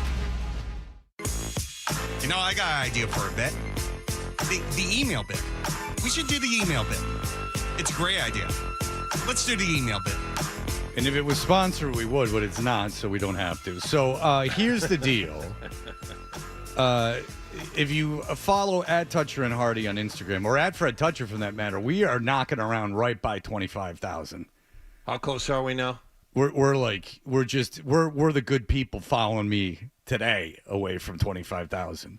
And if I get $25,000 or 25,000 people, I will do nothing to celebrate. But it would make everyone in the room, I think, feel really good about themselves. But anyway, Nick @Toucher and Hardy, and I shared it too, has put up a video. I'm going to just tell you what the video is. These are the facts. It is a UNC practice. It is an official practice. The gentlemen are wearing those practice helmets and everything else. They are running around. Jordan, Bill Belichick is on the field as he is the coach of the North Carolina Tar Heels football program. Jordan is on the field. Now, Jordan is wearing high-heeled boots and a robe that was obviously made for her in the Tar Heel colors, which is reminiscent of something the Macho Man would wear. Is that unfair? Completely fair. It's like a duster, like a long jacket with like rhinestones of bedazzled robe. It looks like something Dolly, well, like looser because she's not as nearly as busty. I mean, she would not be. You would not describe Jordan as busty by any stretch of the imagination. But so I what's like a Reba Mack, not Reba Mack. What's someone like a country like lady from Crystal like the Gale. 80s, Crystal Gale in the 80s. It's like a Liberace-esque thing. But anyway, so this practice is going on. It's happening. It's a real practice and everything. Like it's in people are running drills around them. Yes. And Jordan is pacing back and forth. She's fidgeting with Bill's thing. She's holding Bill's hand. This is during North Carolina practice. Tomorrow we'll have on a Patriot writer. I only need him for a minute, not even maybe, and to say, ever, when covering the NFL, have you ever seen someone's girlfriend or wife on the field during a practice messing around with the coach? I think it's important to mention here because we don't have the video to show you in this medium. It isn't on a sideline. It's not. She's not walking. Oh no! She's walking in the middle of practice, in the middle of the field, right, while all around them. Well, they're in an players are end zone. conducting They're in drills. an end zone. Yeah. But to be fair, if someone, because I only want to describe to you what's really happening. That they're in the middle of practice. He's lost his mind, and I would like to hear anyone say he hasn't. I could not believe it when I saw her out on the field during an actual practice. And, yeah, it might be under the guise of going out there to give him a headset or a mic or something. But well, why is she doing that? I don't know because why is she? I'll tell you why. I'll tell you why. Now you just got me yelling at everybody this morning. She's going out there so she can say, you know, I wanted to give you this, but I'll tell you that you're the schmookie. No, you're the schmookie. No, you're the schmookie. All right. Back and forth. I can't believe she's on the actual field of play. I can't believe she's in the office. And she's not with like him. in sweatpants and sneakers. That's she's dressed for the cameras. That's right. Like she's dressed like, I'm not kidding. Like she's going on stage. It's 1985 and she's opening for the Judds. Like she is dressed ridiculously. She looks like Ric Flair. And it's the middle of the day at a practice. Okay, so you bang a 23-year-old in your 70s, whatever, man. Like whatever you want to do, fine. Then like you start showing up at things with her, it's kind of weird, whatever. Then she's in some Dunkin' commercial with you, and everyone's saying she's now your de facto agent. Very, very strange. But now you can't even have a football practice without her dressed specifically for the cameras to be shot. Like someone in the comments earlier said, like, who's the creep with the camera? The people covering the practice. She's dressed to be filmed. She is dressed specifically. She's not in her pajamas. She's dressed. It would be ridiculous at a nightclub. Like how she's dressed would be gaudy anywhere. Vegas. Pick the place. It's like ghetto-y new money garbage that she's dressed like. Like someone who just got a lot of money and is so stupid they don't know how to spend it. Like, it's very off-putting. It's very new money. And as someone from very old money, I don't care for it. Well, perhaps she is nouveau riche, but then again, it is the riche that counts. But I would like anyone. I don't know how everyone is just in his camp is just like, this is happening. It's cool. Like, his son's on the field. So his son's now got to be on the field with the 23-year-old he's sticking it to. How does Steve feel about this? There's another staff member she's seen talking to as well. I wonder if that is his son. I don't know, because you can't see because he's facing away from the camera, but she's certainly talking to one of the other coaches at one point in time. No, I don't think How awkward would that be? No. I mean, he's lost his mind. I mean, this person, and then what's kind of sad for him is her, like, trying to get filmed. Like, wherever she is, like, it's a Sunday afternoon and she's dressed for a practice. Like, again, like, it would be insane if you were at a club. Like, it's almost like she's taking advantage of him. Like, now it's like, really, she's taking advantage of an old man. And if all I got to say is this, is that if my dad, who's is older than Bill Belichick, but not by a ton, if my dad was running around with some 23-year-old and I was just like, whatever, my dad wants to bang a 23-year-old, like, at this point, I'm stepping in. At this point, I'm saying something. At this point, I owe it to my father to go, like, look, man, do what you want with your money. I understand this isn't about the inheritance, but you're losing your mind. Like, you gotta get control of this relationship. She's taking advantage of you. She wants to be filmed. She wants Boston radio talking about it. She wants her friends from college and high school to hear it. And she knows by dressing like this and getting on the field that it's being filmed, and she's deliberately trying to go viral. She wants to go. She's 23. She wants to go viral. She wants to build her brand. That's what she's doing. She's taking advantage of you, which is fine at the ESPN Awards, but you're on the field, and this is where you're boss. This is your domain. Your girlfriend shouldn't be trying to upstage you on the field while you're coaching. If I was North Carolina, I swear to God, and if they fired me, they fired me. If I was the athletic director, I'd be like, this is an embarrassment. Get your effing girlfriend off the field. Like, you know, if she comes on the field with a baseball cap and sweats on, okay, whatever. Like, I'll let it go. But your girlfriend's wearing platform high heels and a wrestling robe from 1983, and I can't have this.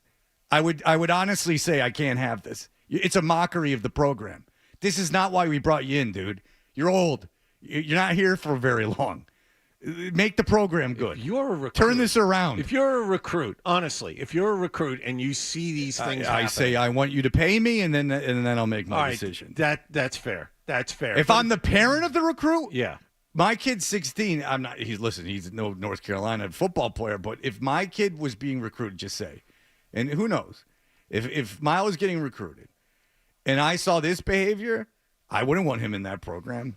There'd have to be a lot of money. Saying all things being equal, that is a tie break that will cause you to lose. Oh, sure, I would quit. Yeah, like if there was like a baseball coach that this is just an alternate universe, but if there was a baseball coach and they were recruiting Mile and I saw this, I would be, and like we went to a practice, like we went to go visit a practice, and he's got his girlfriend running around in a rhinestone coat.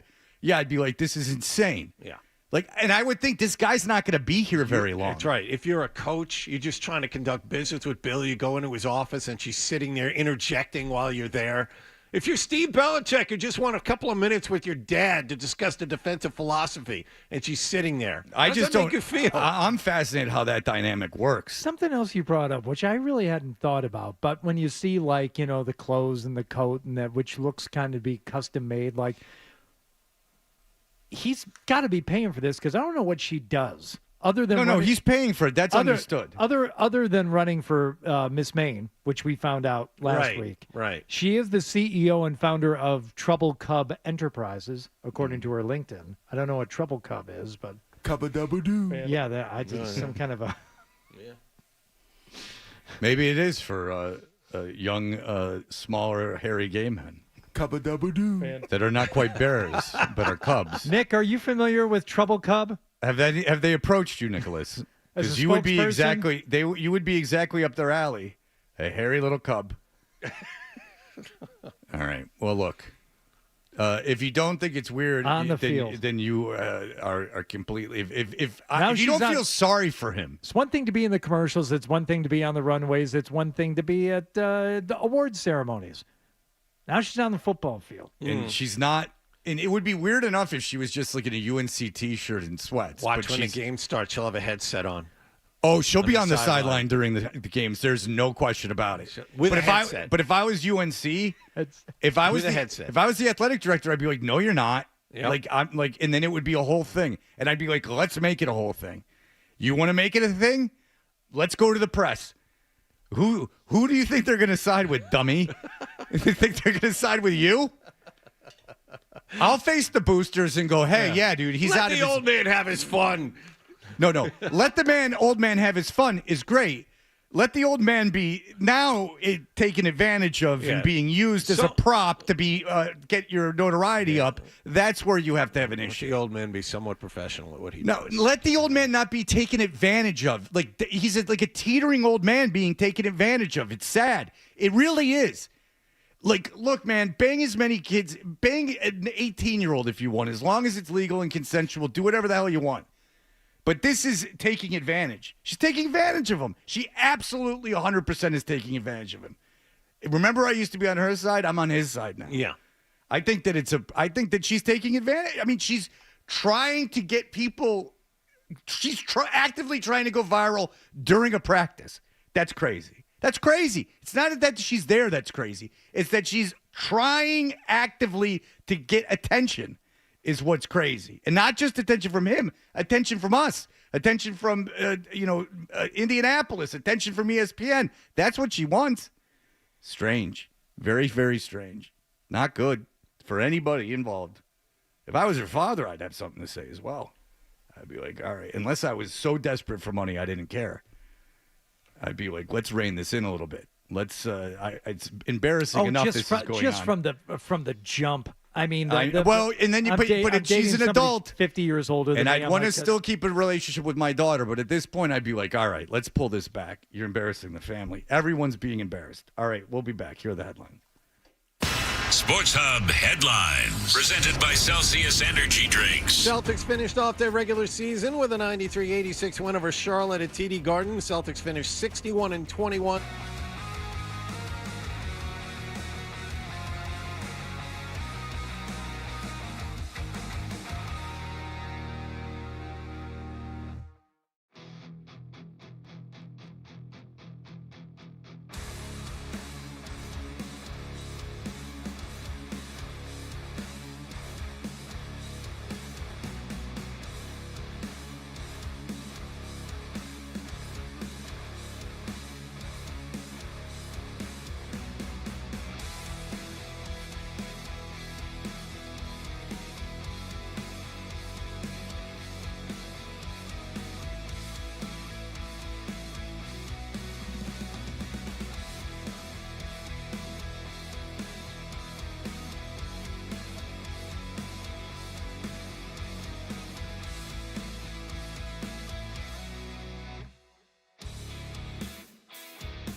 The Stack on Toucher and Hardy.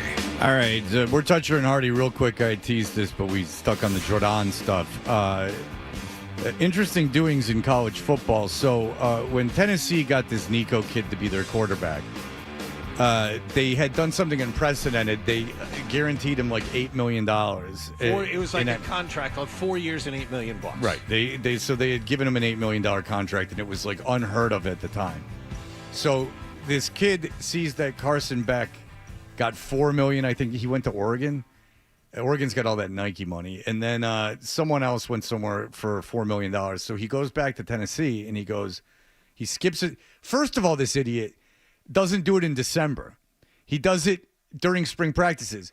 So he goes and he goes, I'm holding out of practice. He calls him on a Friday night. He goes, I'm not coming to practice tomorrow unless you redo the deal. So they're like, go screw. So now the kid is in the transfer portal. Well, he can't go to another SEC school. And now if you take the kid, then you're a coach with no power, because obviously the administration or the boosters have made you take him, because there's no way any coach wants this kid. By the way, he's not even that great. He's better than Milton was there. He got them to the playoff. He was the backup for Milton his freshman year and got him to the college football playoff. Right, but they got trampled by Ohio State. And by the way, he didn't get them to the college football playoff. He was the quarterback of the team that got to the college football playoff. They were a defensive team and with an offensive coach too. It's a little bit of weirdness. But my Tennessee made that deal with that kid because they are a huge school in the SEC, but they're the little brother. And so anything they can do, oh boy, do they love Peyton Manning around there. They so desperately want to be nationally recognized. But the idea that of all schools, Tennessee told the kid to go screw. And now I'm not positive who the kid plays for. He can't play in the SEC. He can't transfer this time to another SEC school. That's a rule. So who takes him? I mean, at this point, who's the school that's going to take him? And are you going to give him $4 million? How are you going to explain to your team? You still have to play football. Yes. So how is he going to – you're already doing spring practices. You are if you're a D1 school. How are you going to bring this kid in and tell your quarterback room and tell your team, oh, by the way, this guy that just held out, we're taking him for $4 million. Well, now if I'm a star on that – you got to figure it's a big school that does it. They have $4 million. If I'm a star on that team, I'm like, okay, I'm not coming to practice.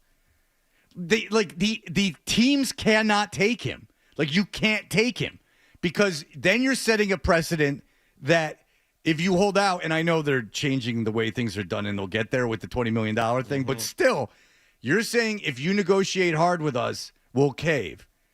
And so it will be interesting to see if what kind of school he plays for next year. But in the future, what will bigger schools do if quarterbacks or you would have to think it'd be quarterback. Unless you're the Ohio State kid. Right. Well, the point people are making is that this was the wrong guy to do it, to be the first guy to do it. Because, if it was the receiver that's going to be a sophomore at Ohio State. That kid, yeah. That's a talent you can't afford to lose. Tennessee looks at this kid and they're like, no. I don't feel like we need you. You're not that important to us. So if you're a bigger school, there's this a precedent-setting move. Yes. It's kind of like collective bargaining. Tennessee told this kid no. You signed the contract. You live by the terms of the contract. I don't care. If you want more, then screw you. Go find another school. Right. If you want more, then leave school in the fall and leave school after when the transfer portal first opens. Go find a school like Carson Beck did. And Carson Beck left Georgia because he wasn't going to be the quarterback of Georgia. Carson Beck left, and he still got $4 million. So if you want, and it's not going to happen like this anymore. The amounts aren't going to be the same. But if you wanted to transfer in the fall. This guy's a total moron. He pulled this move when he has no leverage, and there's a chance that he's not going to get picked up by any team worth it, and that he won't get paid anything. He could end up at Western Michigan. I'm not kidding. Remember Amani Bates? Yes. He was the biggest prospect in basketball for 4 years. He's like the kid from here that's AJ DeBonsa. That's going to BYU. He was that big a prospect. He was like a generational prospect. I remember. Yeah. And he screwed himself. He ended up, his dad started some dumb high school. You know where he is now? He was at Eastern Michigan. No, but you know where G League. Well, as a matter of fact, he made a couple of baskets for Cleveland in their last game of the season. So, a meaningless game. So anyway, this kid, this kid would have had it made. He would have had the whole thing laid out for him. He ended up at Eastern Michigan, where he's from, in Ypsilanti, playing college basketball. So, yeah, this quarterback, if he were across the board good, somebody would take a chance on him. But in the losses that Tennessee had, not good. And everything, I mean, obviously the whole team plays poorly in those games, but he didn't show you something even in a loss to make you think, you know what, this kid's got it no matter, what the team around him is like. No, the rest of the team has to be playing well for him to play. Still got a room of 18 to 23-year-olds that you got to get to be a team and got to act as a unit. There's always another 5-star recruit around the corner. Right. There's always another guy. Yeah. So it will be interesting. It will be interesting if someone is willing to break that hold, and they will be not so popular. Not so popular, that team. All right, that'll do it for us. Everyone.